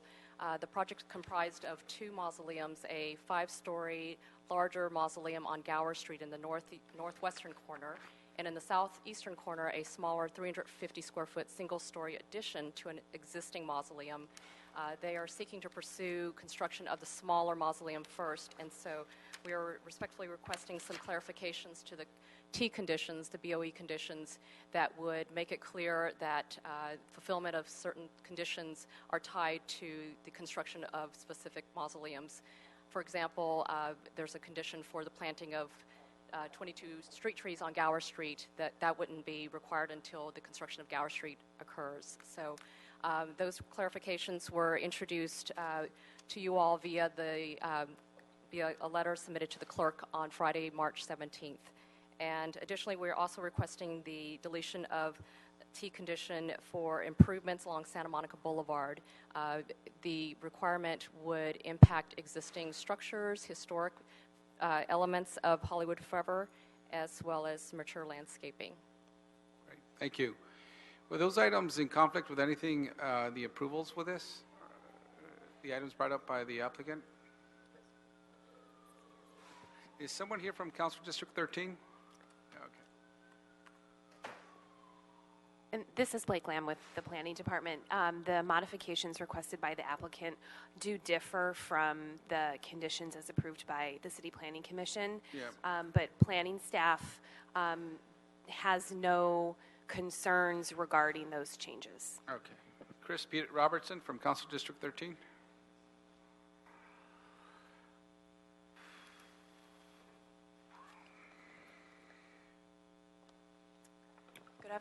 Good afternoon, council members. Chris Robertson, Planning Director for Councilmember Mitch O'Farrell of the 13th District. This project has overwhelming community support. Neighborhood Council, Hollywood Chamber, LAPD, and the cemetery's neighbors, including Paramount Pictures to the south, all support this project. Hollywood Forever is iconic. It was the first cemetery in Hollywood, the resting place of many of our stars, and more recently has become celebrated regionally for its film screenings, concert, and Dia de los Muertos Festival. The owners have restored the once dilapidated grounds and brought the site back to a place that we as Angelinos can all be proud of. We have worked with the applicant to revise the conditions. They've been vetted by the Planning Department, the Bureau of Engineering. We strongly support the request. We would ask that you move the project forward with the modified conditions. Thank you. Modified conditions from staff and As submitted by the applicant. as submitted. So there were some applicants from some letter that I haven't seen, but Council District 13 agrees with those? Yes, we Yeah, agree, and the changes should have been presented to, submitted to the city clerk, Okay, and as well as planning. all right, good. All righty. Any questions? So we'll approve this item with the technical amendments as proposed by the planning staff and incorporate the amendments referenced by Council District 13 that were submitted to the clerk. Okay. Any objections? Seeing none, so ordered. Okay. Item number 10. Item 10, Councilman, this is a report from the Planning Commission. It's a draft ordinance to modify queue conditions for the property. Okay. So we have the overall understanding of this project. Anything that the staff needs to bring to our attention, or okay, otherwise you would have just gave a project description and what it is and what it proposes. We have that. We do need to correct the administrative error that referenced an incorrect municipal code for the project signage instead of the new Broadway Historic Sign District. We adopted this historic sign district as a means of getting back the old blade signs and neon signs that we saw in the early days of Broadway. We also, queue condition 17 needs to be revised, and queue conditions 18 and 19 should be deleted. At the same time, I also want to make it clear that this project, like all Broadway projects within the Broadway Sign District boundaries, is eligible to participate in all the provisions of the sign district. So this queue condition action will remove conditions and restrictions placed through site plan reviews so the project can participate in the adopted Broadway Sign District ordinance as intended. Also, I have an amendment to the TFAR locations which have been agreed upon by the developer, and those have been circulated to the clerk as well, correct? Do you have the amendments which does effectuates those items in more detail? Yes, I have. Okay. We have the applicant's representative here, I believe. Kate Bartolo, welcome. I'm just here to answer any questions that you may have. Okay, no, we're fine. So any questions?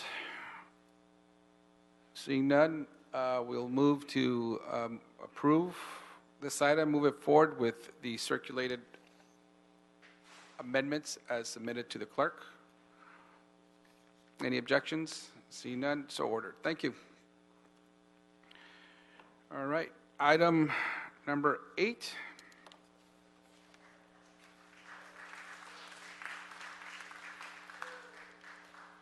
Item 8, Councilman, is a draft ordinance establish the Miracle Mile HPOC. Staff here on this item? Thank you.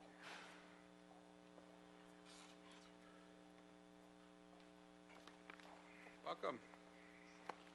Good afternoon, council members. My name is Renata Draglin from the Office of Historic Resources, HPOZ unit of the Department of City Planning. I'm here to present to you the proposed Miracle Mile Historic Preservation Overlay Zone, or HPOZ. Miracle Mile is located in the Wilshire Community Plan area, generally bounded by Wilshire Boulevard to the north, San Vicente to the south, La Brea Avenue to the east, Fairfax Avenue to the west.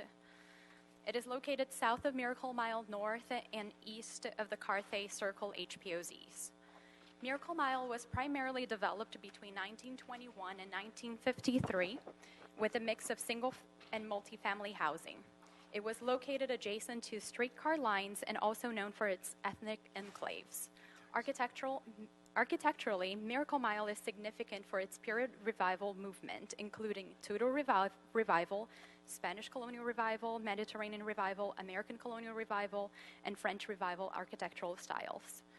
Of the 1,347 properties within the surveyed area, 1,076, or 80%, were found to be contributing elements, those built within the period of significance and largely intact. The remaining 271 properties were found to be non-contributing. The proposed HPOZ preservation plan contains tailored design guidelines which were developed with a working group and respond to the unique needs and preferences of the area. The preservation plan emphasizes conformance with preservation standards on the primary facade, and it allows for more flexibility on the side and rear facades as requested by the community. The City Planning Commission held 2 hearings on this proposed HPOZ on October 13th of 2016 and December 8th also of 2016. Following the initial meeting, the department continued to work closely with the Miracle Mile community, participated in additional meetings convened by Councilman David Rue's office to address any remaining questions about the HPOZ, and revised the preservation plan to allow for additional flexibility to address concerns from the community. This includes exempt paint colors and landscaping in the front yard from review, allow mature trees to be removed without an arborist report, additional flexibility to non-street visible facades regarding window and door alterations, more permissive guidelines for additions, including second-story additions, and the inclusion of modern and contemporary designs as allowed architectural styles for infill. With these changes, the City Planning Commission adopted the Miracle Mile Preservation Plan on December 8th of 2016.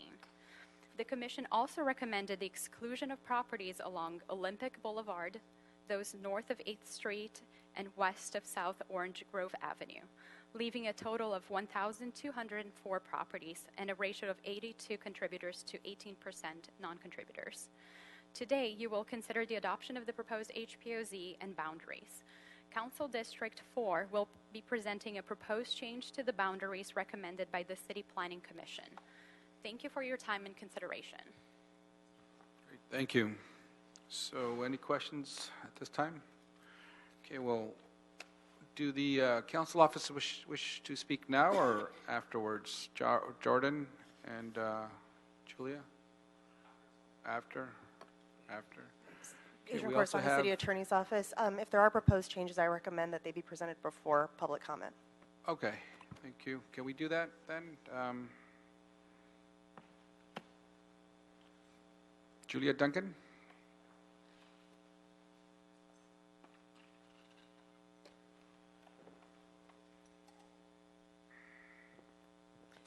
Good afternoon. Thank you, council members. Julia Duncan, Council Member David Rue's office. I'm going to try to be brief, but there's a lot to say. Today we have the opportunity to preserve the unique, diverse, and historic identity of Miracle Mile and still provide it for new housing opportunities.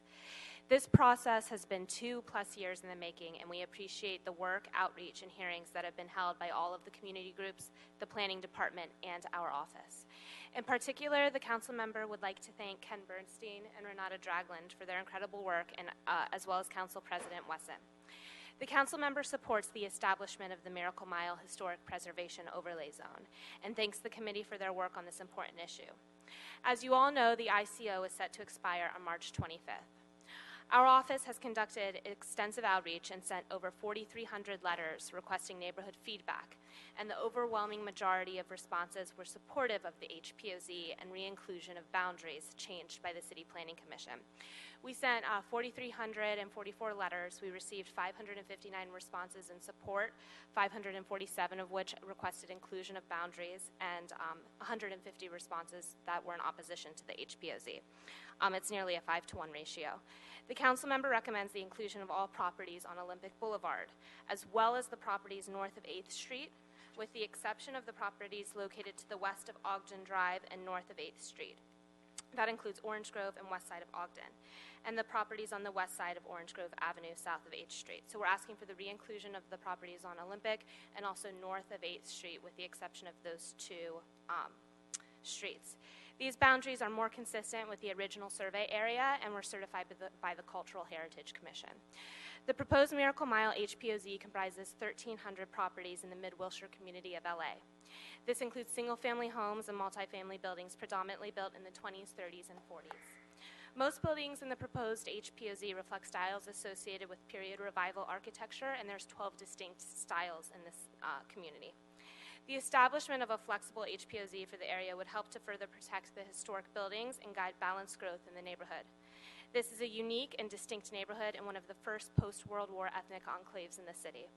We feel it is incredibly important that all opinions are heard and at the direction of the council member have worked hard to listen and build consensus. Not everyone agrees, but we improved the preservation plan as well as significantly increased community participation in the process and input on boundaries. The preservation plan was revised twice, a total of 3 different drafts, and is one of the most permissive adopted by the city in order to address concerns raised by opposition, including work to make sure it's clear that second-story additions, drought-tolerant landscape, contrasting architecture, and other important issues are allowed or exempt from review. The Miracle Mile HPOZ process began in 2015. The City Planning Department and our office have held numerous informational open houses and meetings, 16 total, to inform the public and elicit important feedback necessary to tailor the HPOZ to the needs of the community. Most recently, the council member hosted a town hall with about 250 community members attending. Taking all of this input into consideration, the council member supports the establishment of the HPOZ with the requested modified boundaries. I'm available for any questions. Thank you so much. Thank you. Jordan? Good afternoon. Jordan Baruchim again from Council President Wesson's office. We pretty much echo CD4. We do support the HPOZ.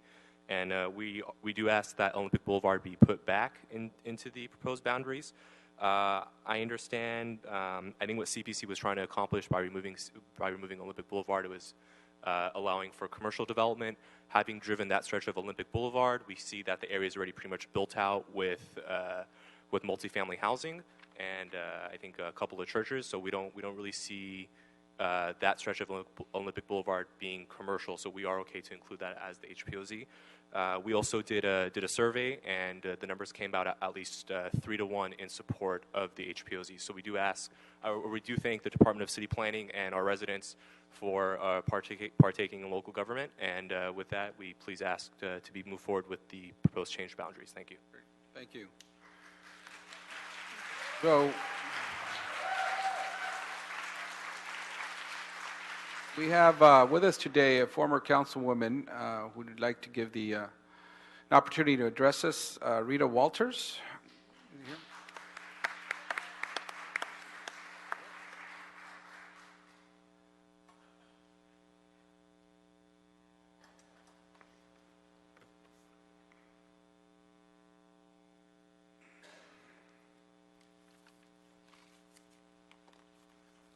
Thank you very much. Can you hear me up there?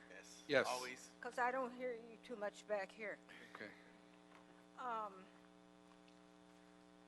I'm ambivalent standing before you today because I don't really like what I see on the map, but it's better than what was there before. And it just, this is maybe the last piece of a miracle that is still preserved within the heart of the city. When I first came to Los Angeles and heard people referring to going shopping along the Miracle Mile, I said, what's the Miracle Mile? And they told me that the developer, whatever number of years ago it was, bought this property, but was told that it would take a miracle for him to make any money out of it. And when he made money out of it, it began to be called the Miracle Mile. So I wanted to stay the Miracle Mile, not for developers coming in, but for people with their homes there. I live on Olympic Boulevard, and I get the shakes when I'm on the north side of the street, when you start talking about increased development in that area. And I know that there are other areas in the neighborhood, and I'm taking the neighborhood from La Brea to Fairfax, that may be harmed. And I don't want to see that neighborhood harmed. Some of our neighbors found a property on Ridgely, 844, I think. 744, thank you. And I couldn't believe that I had driven by that place and once in a while walked by that place without ever drinking in the beauty of it. And it's a beautiful place. And now I've heard that the owner is getting ready to, if not already, has notified tenants about moving out, that they must move out because he wants to build something else. There's a vacant lot adjacent to it. So I guess he's going to maybe give us a monstrosity. We have a monstrosity on Wilshire at Hauser, and we certainly don't want any more of those. It is a jewel within the city. And when you talk about things being just beautiful, we want to keep it beautiful. You know, something can look beautiful from one distance. If a person, male or female, very handsome or beautiful person, has a great half of the face, and somebody sees them walking by, oh, isn't that person beautiful? But if they turn the other side and move their hair a bit, you'll see where they've had a horrible accident or surgery that has marred their face. Now, I don't want Miracle Mile to look like that. I really don't want Miracle Mile to look like that, and the people who live there don't want it to look like that. We want to maintain it as a beautiful, beautiful space of which we're all proud, those of us who live there, and we want to keep it in good shape so that it will continue to be the Miracle Mile that it has been to this date. Thank you very, very much.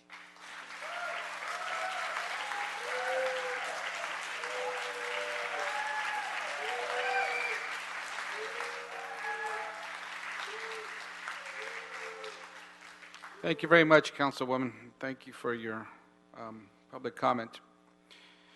Next, we have a number of comment cards, and these are probably, in my view, some of the most we've had at a hearing here on one particular item.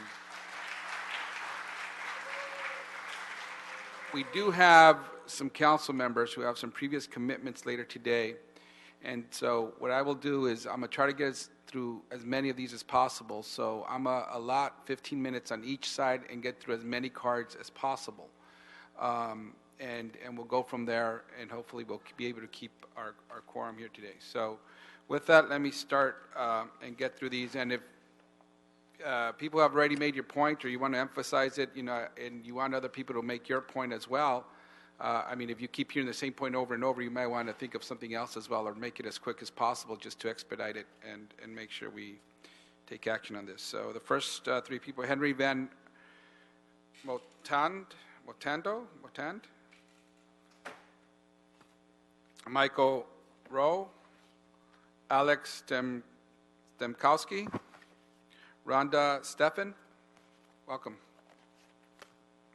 Thank you. Good afternoon. My name is Henry Van Moyland. I live in the proposed HPOZ, and I was a member of the working group that tried to improve the design guidelines. We were not successful. OHR has left us with a badly drafted mess. Contradictions include paint, windows and doors, and contemporary architecture versus 1920s fakes. Conditions on drought-tolerant landscaping are illegal. The ban on new pathways to the front door is absurd. It is hard to believe that these issues and many others will not result in litigation against the city. An alternative draft is before you, and I urge you to review it before approving this HPOZ. The purpose of this HPOZ is not preservation, but the prevention of density around our new public transport hubs and the negation of the Ellis Act. This HPOZ represents shoddy conservation and shoddy planning. A.W. Ross looked to the future, not the past, when he created the Miracle Mile, and we should do the same. Thank you. Alex Stemkowski, 839 South Kherson. I would like to first ask that the west side of South Kherson between 8th and Olympic be excluded. There are only 5 contributing properties in that area out of 23 properties. I have 16 signatures from 11 homes, and I would like that to be as part of the record. I would also like to say generally I am completely opposed to this HPOZ. This is an undue financial burden on middle-class families. It's very difficult to own property in Los Angeles, and this burdens middle-class families with onerous and costly regulations, If you need to do anything to the exterior of the property, it will cost you twice as much. This is going to kill the middle class. In addition, the BMO has passed in the city. These folks are concerned with mansions. This addresses their concern. We simply do not need this superfluous measure. Thank you for your time. Thank you.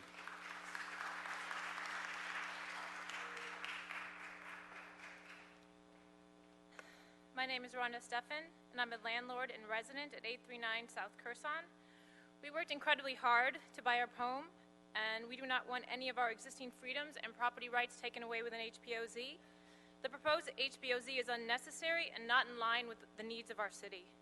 Our community, like the rest of the city, voted overwhelmingly against Measure S. We want to become more urbanized, dense, and less reliant on automobiles. Imposing an HPOZ is not in line with reaching this goal. The City Council answered our community's concern when they passed the BMO. Now it's time to look at the bigger picture. Los Angeles needs to continue to allow new buildings to be built near subway lines. The city needs to continue working to ensure developers offer affordable housing through avenues like Measure JJJ, linkage fees, and mandatory affordable housing in new structures. Imposing an HPOZ is not the method to ensure affordable housing. Please do not take away my sacred property rights to appease people who are singularly minded in their desires. I beg you, do not pass a crippling HPOZ in our neighborhood. Marnie Greenwald, Mr. Log, Ian Lewis, and Martha Height. Good afternoon. Thank you for your time. My name is Mr. Long. I live in the American Mile District. In my wildest dreams, I never thought that I could have afforded to purchase a duplex there, and I finally realized my dream. I'd live there over Beverly Hills or Malibu or Brentwood, but I so want the desire to be able to make any changes that I want, anytime I want, without being encumbered by any committee. That's the main reason why I purchased in this neighborhood. Thank you. Thank you.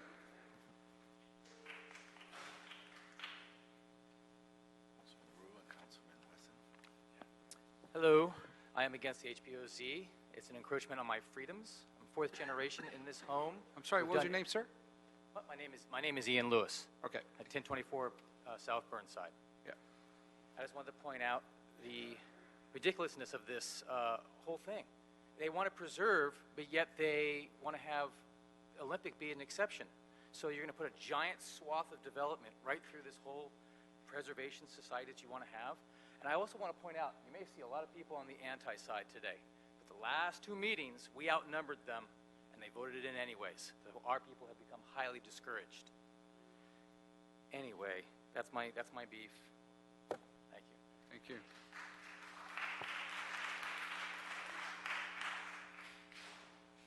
Hi, my name is Martha Haight. My name is Martha Haight. My name is Martha Haight. We just lovingly restored our home in the Miracle Mile, and I am against the HPOZ because none of the things that we did to our house would have been allowed under the current HPOZ. Thank you. Okay. Randy Greenwald, Julie Sergosian, Martha Chaconad.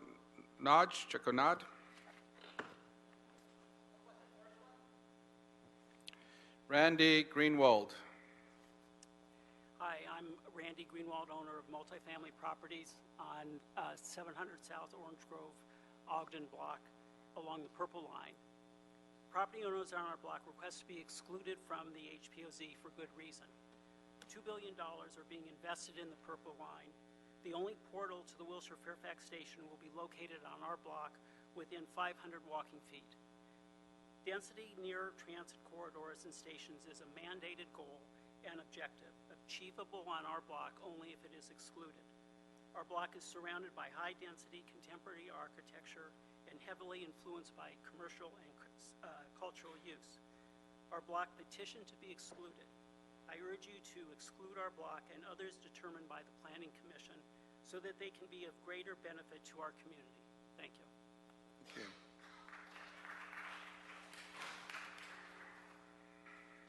Julie Sergosian. I'm the owner of 941 South Cloverdale Avenue. We've owned that home since 1955. There are 3 generations living in it, and I'm completely opposed to this HPOZ. Several years ago, I lived in another HPOZ in the Highland Garganza area, and at the time, when it became in effect, our insurance doubled in that area because of the restrictions of the HPOZ, and and any sort of rehabilitation, just painting or fixing our roof, doubled because the contractors wanted twice as much money to go through the process of an HPOZ. We aren't rich people here. We've put everything into our homes, and that's where our money is invested. We don't have the to double all the costs. I'm urging this committee to oppose the HPOZ. Thank you. Thank you.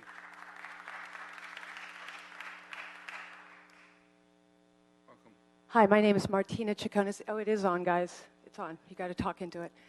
I live at 1117 South Dunsmuir, and I can honestly say when I moved into this neighborhood 13 years ago, it was a dream. And now we're amazingly divided, much like the rest of the country. It feels like we'll never come back from this. And as a homeowner that's put everything, I know I look young, but I've been there for 14 years. I've put everything into this house, and I've paid an extraordinary amount of property taxes. I want the ability to go through improving my house without having to go through any bureaucracy and without having to pay an inordinate amount of money to do it by the preservation code. I'm frustrated because we've lost a lot of people because this feels like it's totally decided and it's going to be determined by renters, and that's frustrating to us too.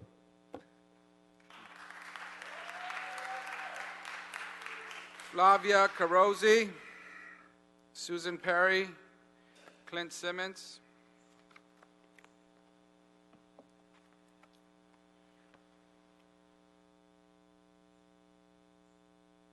I think I'm the last person you called, actually. Sabrina Simmons.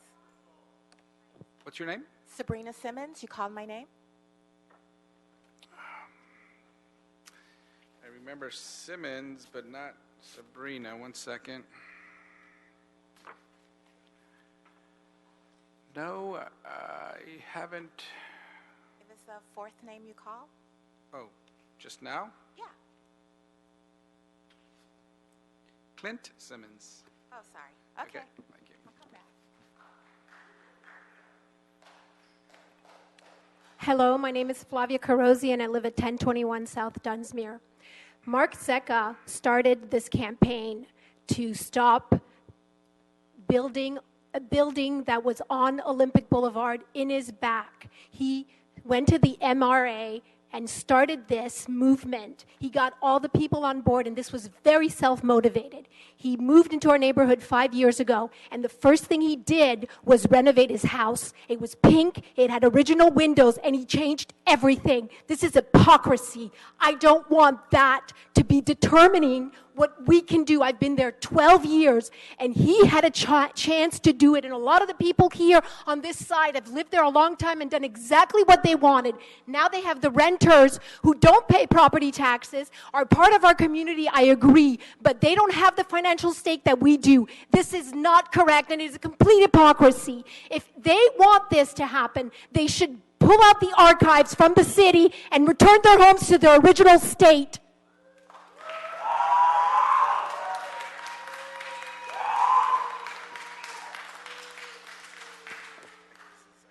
Hello, can you hear me? Yes. Oh, good. My name is Suzanne Perry, and my husband and I bought our first home. I was like 25 years old. It was in 1975, and we've owned this house in Miracle Mile all these years. My daughter and her family and her baby live in the area, and we've taken care of this 1920s vintage, beautiful Spanish home for decades. It's a beautiful house. We lovingly take care of it. We pour money into it. This house is a treasure to our family, and we do not want to give up our property rights. And we are completely opposed to this HPOZ. and we want to continue to take care of our house.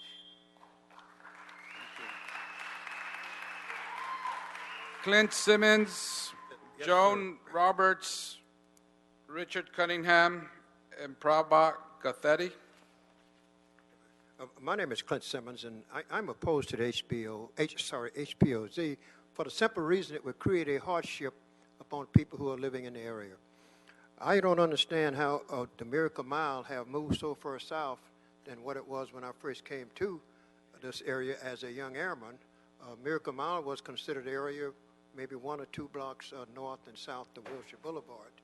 For those of you who've been around, know of a station called KPOP, and we used to hang around there and listen to the rhythm and blues during that time, and they say, do not go up onto the Miracle Mile because you have problems up there.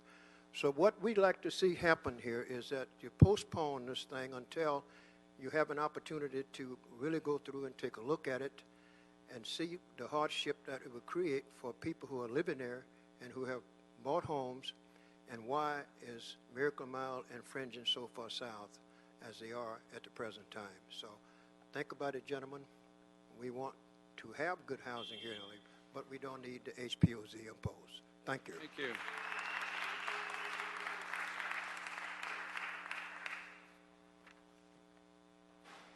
Hello, my name is Joan Roberts. My property is at 1258 and 1260 South Sycamore. I am against the HPOZ.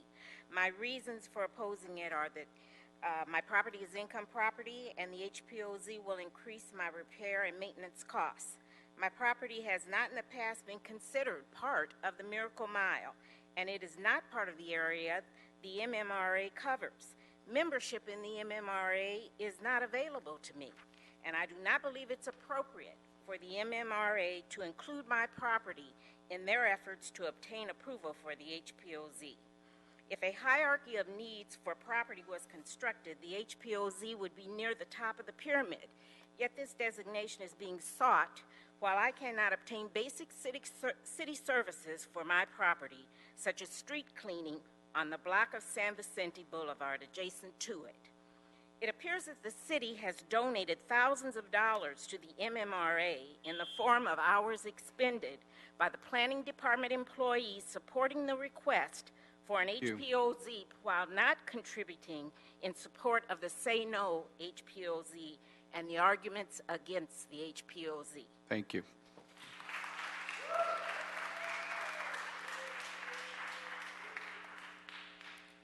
My name is Prabha Gathetti, and I own 826 828 South Curzon Avenue. I'm against the HPOZ, and I strongly oppose it. My concern is for the seniors and residents with limited income. It puts fierce economic stress on them. It is already under rent control, and with additional costs to fix the properties, it would put a lot of stress on the individuals. Thank you. Thank you. Jay Schoenfeld, Dr. Josh Albrechtsen, Karen Kissen. Welcome. My name is Jay Schoenfeld, and I live at 845 South Cloverdale Avenue, a single-family house, and the proposed Miracle Mile HPOZ. I don't know if any of you have been along Wilshire Boulevard recently between La Brea and Fairfax, but the storefronts there are looking kind of sleepy. And in my opinion, an HPOZ would prevent people from moving into the neighborhood because it would limit the density that would be created along Wilshire Boulevard, where we're putting in a $2 billion plus subway line. It just does not make any sense to me. When I think of the Miracle Mile, I think of an area that can flourish to its best potential, an area where there are nice retail shops with customers that can sustain them. I understand that this has become a tenants' rights issue in preserving rent-stabilized housing, but rent-stabilized housing is not the same as affordable housing. There's no income qualification to retain a rent-stabilized tenant. Vote no on the HPOZ. Thank you. Thank you.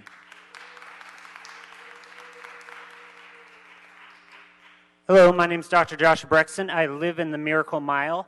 I am here because we are in a housing crisis right now. We're at 2.7% vacancy, and you guys talk about wanting to build more housing, specifically in transit-oriented districts. We have a $2 billion subway coming in that connects downtown to Century City to the places with the most jobs, where the most people could ride the subway. And this HPOZ, specifically north of 8th Street, would eliminate building higher density in this area. We need density, we need more housing, we need more people here so that we could lower the rents for everybody. And this HPOZ freezes that portion of the Miracle Mile so that we can't build more housing. We need more walkable neighborhoods, walkable density, so people abandon their cars and afford to live in Los Angeles, and this will help Los Angeles rent as a whole. Please keep out the keep the 8th Street to Wilshire out of the HPOZ. Thank you. Thank you. Karen? Good afternoon. My name is Caroline Correa. I have a property in Burnside. We have our house for the last 6 years. My husband and I come from different backgrounds, religions, and cultures. We're moving to this area because we believe that this area offers diversity, and also it's a family-friendly neighborhood. What we see here, nobody's in agreement to what's happening because, it's not fair. You put a major amount of money into your main investment, and now you're saying that we cannot make our own decisions. Nobody here, it's like, there's not children, although we're kind of behaving like a little bit, and I believe that we can make better decisions without needing something that is so extreme. We have a growing family, and we would love to stay in a neighborhood. So thank you for your consideration. Thank you. Okay, so that concludes the first 15 minutes on the first round, and now we'll go to second. Mimi Holt.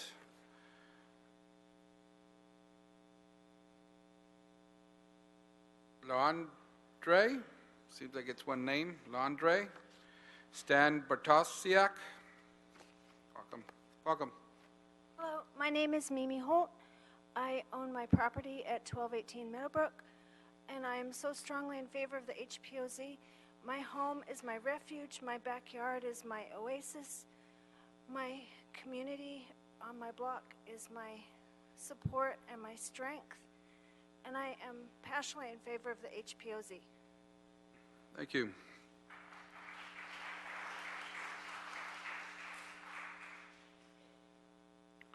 My name is Lon Andre. It's 2 words, actually. Okay. I'm at 1045 South Sierra Bonita Avenue. I've been at this residence for 26 years, and I'm very supportive of the HPOZ, the historic preservation of the look and feel of the Miracle Mile. Thank you. Thank you. Stan Bartosiak, Kathleen Jensen, Tupper Lanky. My name is Stan Bartozziak. I lived for the last 24 years at 1221 Meadowbrook Avenue. I'm a homeowner. I am strongly in support of this HPOZ as amended. I wish they were in practice about 5 years ago, because the little duplex behind my property was ripped down, and a fourplex with roof gardens overlooking my whole backyard has ruined our neighborhood because of whatever they put there. So I'm strongly in support of the passing of HPOZ.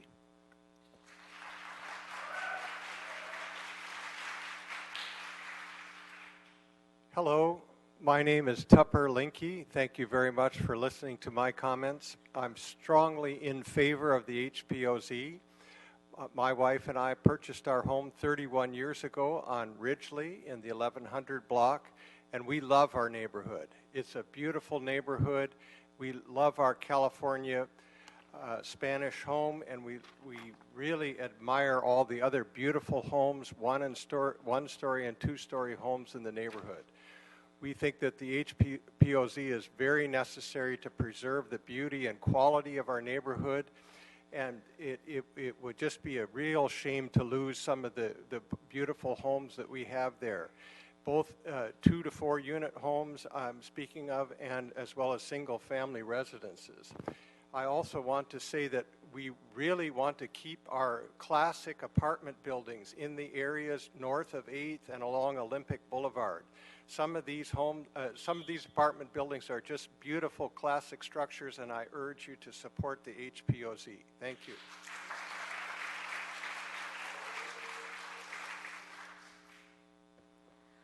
Hi, I'm Kathleen Jensen, and I live at 717 South Cochran Avenue. Thank you for hearing us.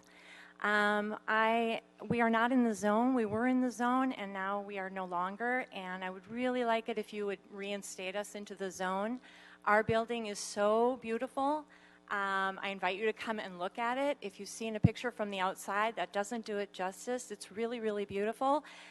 Charlie Chaplin had it built for him and his crew to live in, and he lived there. He's not very happy, as you can see. Also, there's a lot of building going on in our neighborhood, and I say welcome to all the new people coming into our neighborhood, but please don't kick us out and demolish our buildings. Also, I'm also hearing for the first time, I'm sorry, about the no's, and I feel for you, I really do. I don't want you to feel divided, so I guess what I'd have to say is, can you find a happy medium for all of us? Is that house, ma'am, is that house on Olympic? I'm sorry? Is that house, the structure you talked about with Charlie, is that on Olympic Boulevard? No, it's on it's between Wilshire and 8th on Cochran. Okay. Thank you. Thank you. My name is Matthew Bartozziak. I live at 1219 Meadowbrook Avenue. I own the duplex with my brother. He was up here just a minute ago. Sir, I'm sorry. I haven't called your name. I called your brother, correct? But not you, correct? You didn't. I thought you called Matthew Bartozziak. No, I called Stan. All right, thank you. I agree with them. Yeah, and I apologize. I just don't. If you're wondering why I don't let you continue speaking, then everybody will start doing that, and it turn chaotic. That's why we have to kind of just keep with the speakers. Nahid Lenki, Sharon Kelly, Ken Titley. Hello, my name is Nahid Linky. I have lived at 1101 South Richley Drive for the last 31 years. We love our neighborhood. We moved into the neighborhood because we love the character of the neighborhood, and we are really feeling threatened that this neighborhood might be destroyed and replaced by buildings that do not go with the character of the neighborhood. Also, we would love to see that Olympic and north of 8 to be included.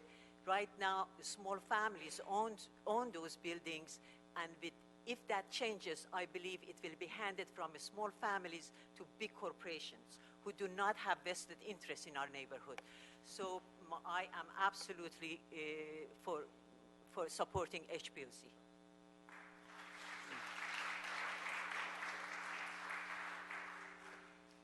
Hello, my name is Sharon Kelly, and I live at 915 South Cochran in the Miracle Mile. I've been there over 30 years, and I feel like the HPOZ will preserve and protect the quality and unique features of our neighborhood. I support the HPOZ with the original boundaries that didn't exclude some of the areas on Olympic and north of 8th Street. I think those are also beautiful and part of our community, and they need to be preserved and part of the HPOZ as well.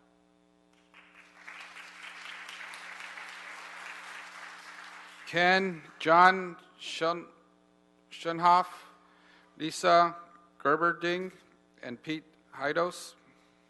Good afternoon. My name is Ken Titley, and I'm the owner of 906 Massillon Avenue in the Miracle Mile District. And I am strongly in favor of this item in support of our proposed HPOZ, the only way to preserve the quality of our neighborhood and protect us from mansionization and overdevelopment. Thank you very much.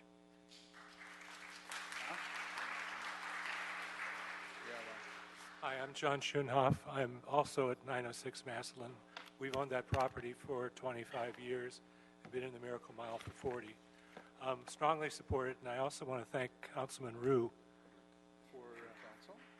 for coming up with adding all the properties back in. I, too, would like to see everything back in, but I think this is This is great to have Olympic and the properties above 8. Thank you. Hello, my name is Natasha Shliapnikov. I'm the owner of a house at 1014 South Dunsmuir. I would like to, of course, I support HPOZ, and I'm here for that. And however, I would also like to support Mark Zecca and also Mr. Ken Bernstein, who have bent over backwards to work with the people that oppose HPOZ and explain to them that this is not going to be such a horrible thing as they represent. And Mark does not deserve to be attacked. And I just feel very strongly about these personal attacks that really they should be stopped, and we should try to be civilized people and work with one another, and I strongly support HPOZ. Thank you. Thank you.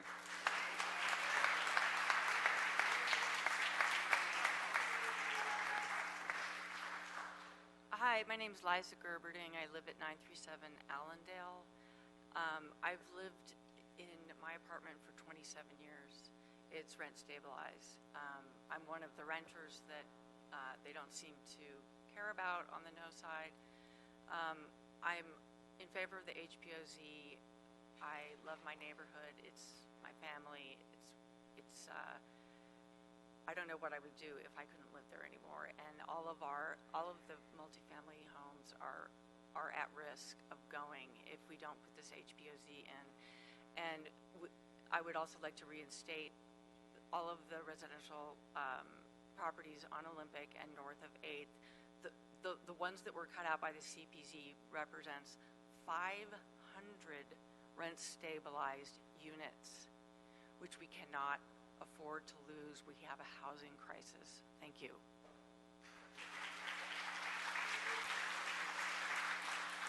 Hello, my name is Pete Hydos. I own 2 fourplexes in Miracle Mile, and I'm a strong supporter of the HPOZ and also reinstating the properties north of 8th Street and all of Olympic.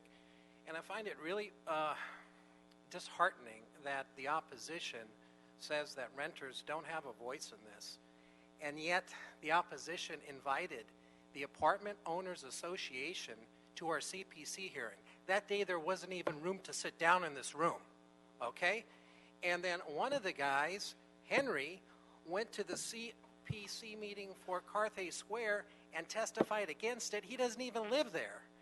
And then Kurt went to the Plum for Carthay Square. I was here and I saw it, and he testified against it. So I find it funny, in their own community, they don't want to hear renter opinion, and yet they're okay with outside opinion, Apartment Owners Association at our meetings, and them going to Carthay Square's 2 hearings. That's not fair.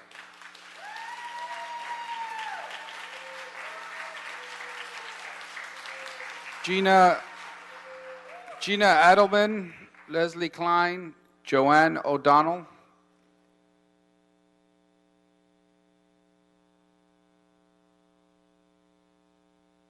My name is Gina Edelman, and I own and live in a home at 935 South Ogden Drive in the Miracle Mile. First, I would like to thank the City Council and Mr. Rue's office and all the people who work so hard to actually make this 99% of the Miracle Mile a historic preservation overlay zone, not for us, but for all of the people to come. Thank you. Thank you. Good afternoon. Leslie Klein, 931 South Sierra Bonita Avenue. I support the HPOZ and would like to see the removed areas reinstated. Thank you. Joanne O'Donnell, Natasha Schlimnikoff, and Roberta O'Donnell. I'm Joanne O'Donnell. I have owned my home in the 900 block of South Sierra Bonita for 18 years. I fully support the HPOZ for all the reasons stated by my neighbors, and I'm really only standing up here to make the point that as much as I support the city's density goals, they should not be achieved by the loss of our beautiful historic neighborhood. Please support our HPOZ. Thank you.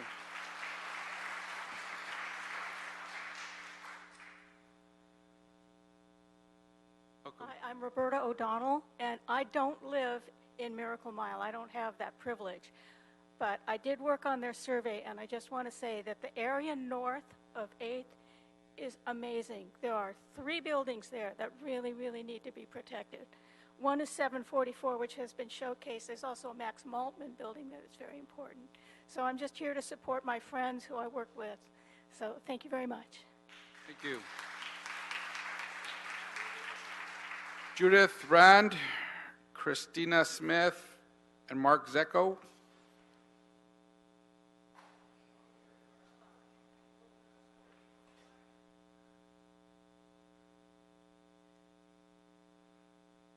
My name is Judith Rand, and I have lived in the Miracle Mile for over 30 years. It is a wonderful place to live.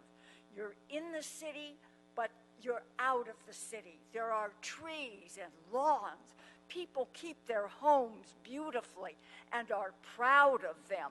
And our steering committee has worked so hard to make some of the things that the people who are against it trying to make something so that they might understand where we are coming from. The expectations that they have are not onerous at all.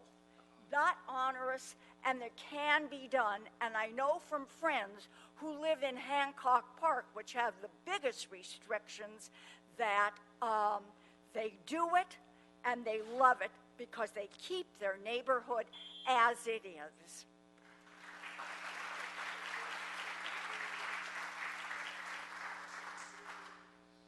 My name's Christina Smith, and I've lived in the area for about 20 years. And I want to say that there are filthy, high-density cities around the world, dangerous, dirty places to live, and most of us don't want to go live there. We could go to Lagos, Nigeria, if we wanted to. And why are we pushing Los Angeles in that direction? There may be painful decisions to be made with this HPOZ, which I support, but I think it's the only way to save a neighborhood. It's like not running up your credit card and overspending. You have to say stop at some point. And then there's a larger issue. When these older structures are torn down, like there's a beautiful house removed on the corner of Curson and Olympic, it was replaced with this very box-like high-density structure. And there's another ugly structure on Curson. They were just tearing down a nice old tree in front of it the other day. But these are very high-density things, and they don't allow room for any environment, and they use a lot more water, they use a lot more energy. There's a problem with more sewage spewing out of these places. Thank you. Mark Zecco? Okay. Good afternoon. Mark Zecca, 1008 Dunsmuir Avenue, HPOZ Chairman. I have to say, the vile behavior that I've witnessed today by my neighbor, it has discouraged the 10 families that are on our side of Dunsmuir that would like to come here and speak. I just want to mention that we have big support on Dunsmuir, but because of this behavior, they don't want to come. But I should say that this area, I'm a realtor. I have seen in the last 2.5 years, and I brought this up to the MRA, that we've seen a lot of devastation in the areas surrounding neighborhoods, and the streets above 8th Street are all historical, and we believe that we should keep them. And without keeping them, what would happen is that the rent stabilization in that area, we'd lose 500 families to the streets. Thank you. Thank you. Okay, that concludes our public speaking portion of this item. Staff here again, we may have some questions.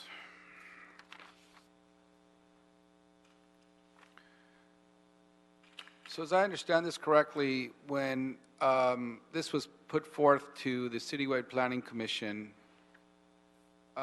Olympic Boulevard was included, as well as some other portions above on the map. It should be, is that north? No, that's north, right? North of 8th Street, right? So, and then they were excluded. What was the public testimony by the CPC commissioners for taking those items out? Thanks, Council Member. Again, Ken Bernstein, Department of City Planning.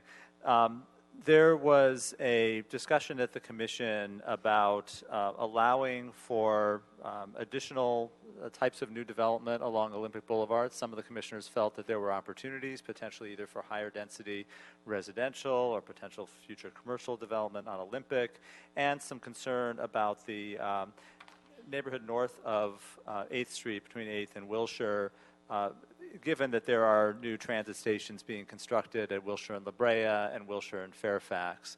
And some commissioners felt that those particular neighborhoods had a greater mix of contributing and non-contributing structures, those that were historic and those that had less historic character. The department's recommendation had been to include both of those areas within the boundaries. And the percentage of contributing structures, while slightly lower in the area north of 8th Street, is close to the overall rate within the HPOZ. With respect to that policy consideration as well, and the points that have been made today. One second, before you move on, I apologize for interrupting you. So in terms of the ones north of 8th Street, you felt that at the rate of the rest of the HPOZ, they probably had the same amount of contributing structures. What about Olympic? How many contributing structures on Olympic, and what is that rate?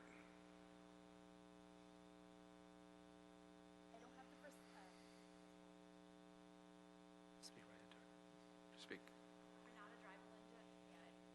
Can you use his microphone?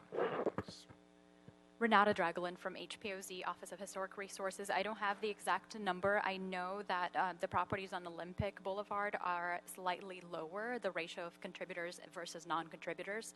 Those north of 8th Street, they are almost the same ratio of contributors to non-contributors of 80% to 20. So on 8th Street, so we don't know how many contributing structures there are there? I'm sorry, on Olympic? I do have numbers. I can get them. I just don't recall. There are just a lot of numbers that we looked into. So, just one moment. Sure. We'll pull that number for you. Yeah, and the issue is, in terms of, what does the community plan say for this area? Does the community plan anticipate future growth and development there, or does it anticipate slow growth with the rest of the neighborhood that it wants to protect? Well, the community plan designations, again, this is part of the Wilshire community plan. This is a fairly high-density existing multifamily neighborhood along Olympic Boulevard, and that is consistent with the community planning for this area. I would point out as well, with respect to the question of transit-oriented development and that issue that's been raised, the work that the department is doing currently in its transit neighborhood plans, which is Metro-funded planning work that we are doing in the Miracle Mile area around those transit stations at Wilshire and Fairfax, Wilshire and La Brea, that is really limited to the major corridors and looking for opportunities for additional intensity of development on Wilshire, on Fairfax, on La Brea. It is not inconsistent to continue to preserve the significant historic character of the residential neighborhood, where we are not looking to do that. And in addition, the density of the residential neighborhood in the HPOZ is already fairly medium to high in many locations, and the HPOZ does not prevent higher intensity development. It merely provides an additional level of design review for those projects when they come in. So it does not affect the underlying entitlements or underlying zoning of those properties, just provides additional design review. Okay. So we have the numbers of the properties along Olympic. There are a total of 57 properties. 32 are contributors with a percentage of the ratio of 56% of contributors. Okay. Okay. Any other questions or comments on this? No other questions, comments?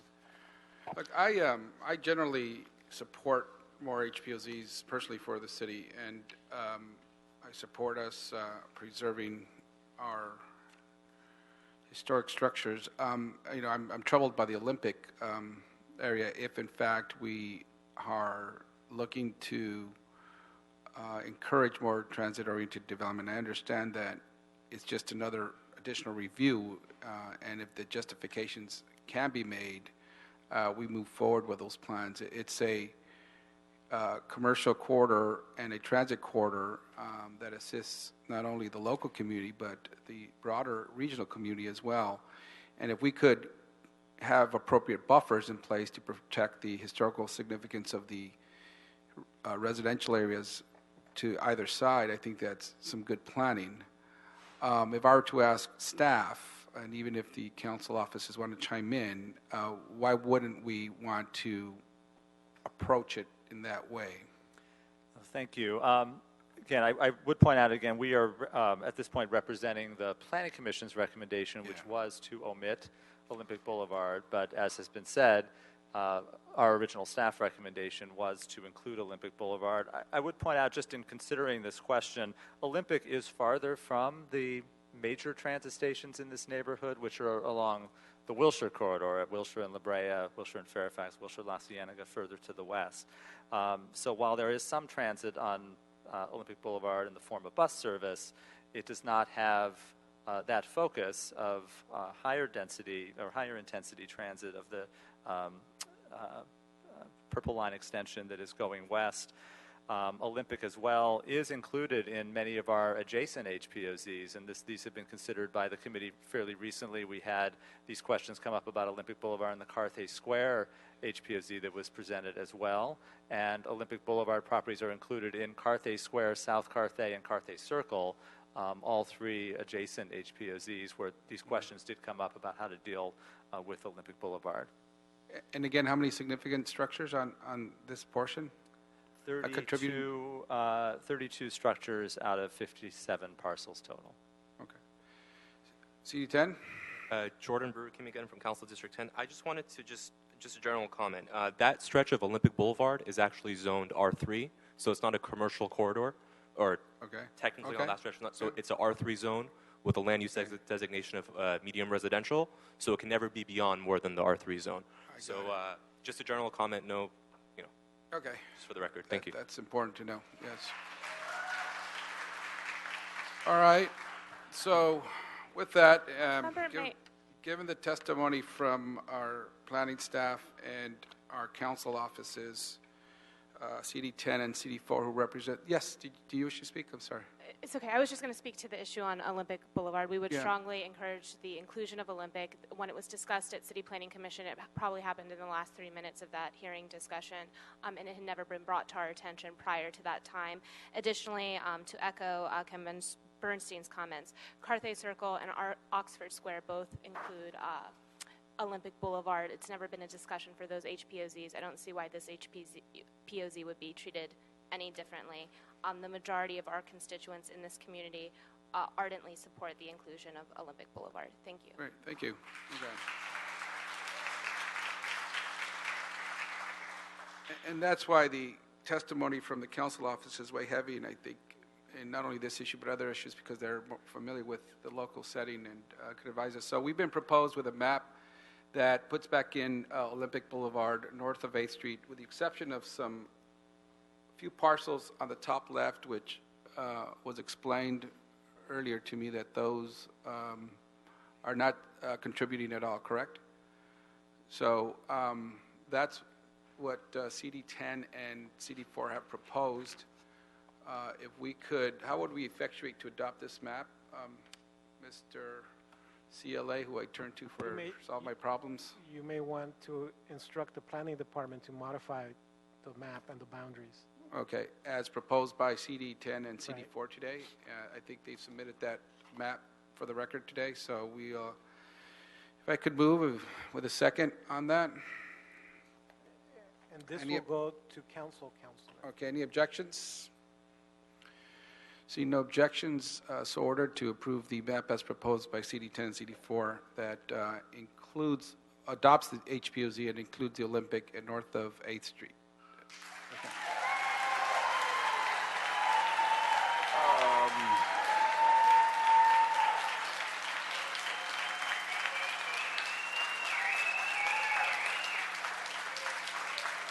This item is scheduled. This item is scheduled for full council when? I believe on Friday, Council. On Friday? Okay. So- And just for those who have not spoke, public testimony is closed. There are some instances in which the council president decides to open up testimony again. I have reserved those cards who have not spoken here today. I would ask if it's opened up again, the council president to take those up first. So if it's opened up again. Okay, thank you very much. And All right. Okay, I'm gonna need, thanks, man. Thanks. Okay, I got one more item, so we're good. Committee over? Good. Thank you very much. Thank you, guys. Thank you. We have one more item. One more item. We got one more item here. Do you need to head out? Okay, okay. Thank you. If those of you who are walking out, if you could keep your conversations low, please, or save them till you exit the room. We have one more item of business here. Item 13, can you read that into the record, please? Sure. Item 13, Councilman, this is a report from the zoning administrator. It also includes an appeal. It relates to the imposition of further conditions to the motel known as the Ridge Motel, located in CD6. Okay. Staff here on this item? And if you could just briefly go over the basics.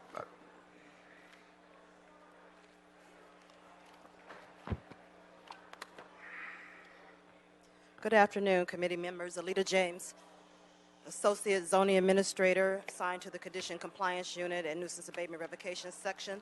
This appeal before you is by the current property owner to appeal the entire decision of the zoning administrator based upon the use of a motel known as the Ridge Motel, which has been discontinued, and the structures since the time of the public hearing have been demolished. The applicant is, or the appellant is therefore citing that the imposed conditions no longer apply.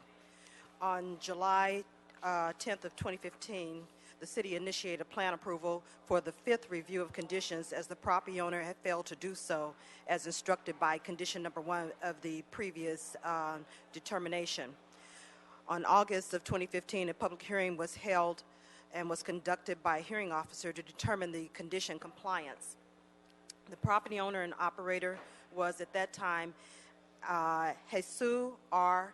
Young, and that's first name is spelled H-S-U-I, R. Young. The operator was found to be in partial compliance with the corrective conditions previously established at the site, notably condition number 1. The operator was found to be in partial compliance with the corrective conditions previously established. Condition number 1 was a plan approval, which required the applicant to file the plan approval within 9 months from the effective date of the determination. Also, condition number 8 and 28 required that the motel maintain a state licensed security guard 24 hours a day, 7 days a week, and to provide security for the adjacent motel premises. At the time of the public hearing, the property owner's daughter presented that the property owner had intended to discontinue the use and of the site and also to sell the property. And it was at that time, I understand, to be an escrow pending a final sale. Mike Engelman, the prospective buyer, was present at the public hearing and stated that he was in the process of purchasing the site. And Zemas records indicate that as of September 3rd, 2015, that the property is under new ownership. The property, again, location of 6705 Sepulveda Boulevard. As of the date of the zoning administrator's letter of determination, it appeared that the motel had changed ownership and the property is now vacant. However, the building was not yet demolished. As of today's date, there's no building permit applications pending with the Department of Building and Safety indicating that there is a request for a change of use. Therefore, operating conditions are still necessary to ensure that the prior level of nuisance activities does not return. Therefore, based upon the statements contained in the application, the staff investigators report, and statements made at the public hearing before the hearing officer on August 27, 2015, and knowledge of the property and the surrounding district, the zoning administrator found cause to continue the conditions and thereby requiring a compliance review within 24 months based upon the administrative nuisance abatement proceedings under Los Angeles Municipal Code Section 1227.1. If the property undergoes a change of use, it may be considered during a future plan approval whether conditions are to be continued or if they are appropriate or should they be eliminated on the site. As the conditions imposed on the use run with the land, the administrative nuisance abatement proceedings do not give the authority to the zoning administrator to administratively dismiss or circumvent the plan approval process. Relief or removal of conditions may be sought through the plan approval process or a modification of administrative decision. Staff therefore recommends that the council deny the appeal and sustain the decision of the zoning administrator. I'm available for any questions the committee may have. Thank you. CD6, someone here from Council District 13, 6? No? Yes, there's an appeal, Councilman. There's an appeal on this case, so... Yeah, the appellant here? I'm not sure. The appellant is in the audience. I can't seem to locate the card. So were you here to speak on this item? Oh, okay. Is there anybody here to speak on this item? Just if a Mike Engelman is here, he's the appellant of record. Okay, is he here? No. There was no card submitted from the appellant. There was no cards? No. Okay. There's a motion to deny the appeal and sustain the determination of the zoning administrator with no objections, so ordered. Okay, thank you very much. That concludes our meeting, and we'll go now to general public comment. Carol Citron? Gotta leave. Gianna Martin?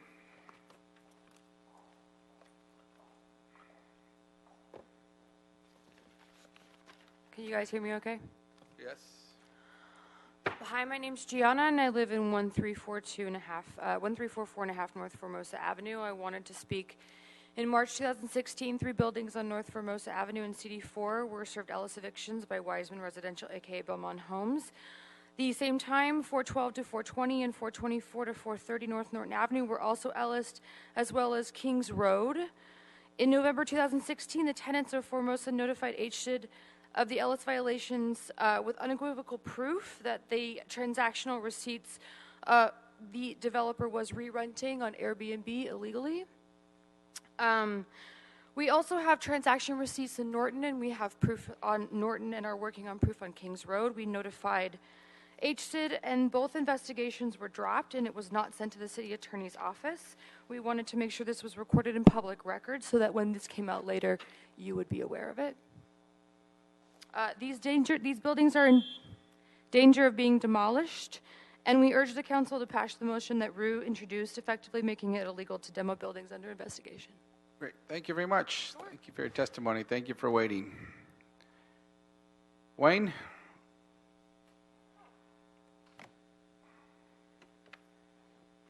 So, now I have to remember that when you use a Rule 23 and you get a demolition permit, and then you use a Rule 23 to stop a demolition permit to call something a historical monument, that's a taking. That's a violation of due process. Listen, Rocky. Listen, Rocky. I'm speaking to you, Rocky. You're violating the goddamn state law, Rocky. You got to stop that goddamn shit. Rule 23 motions to stop demolitions that are permitted. It's a fucking taking, Rocky. And you got to stop it. Because you know what, Rocky? Somebody said that shit's illegal, Rocky. And you know what I'm talking about, Rocky? You know what I'm talking about, Rocky? But you want me here, Rocky, and I'm here, Rocky, to tell you it's illegal and stop that fucking shit right now and here and there. a nice way to end this meeting. So let's go with the great feeling that he gave us, and this meeting is adjourned. Thank you.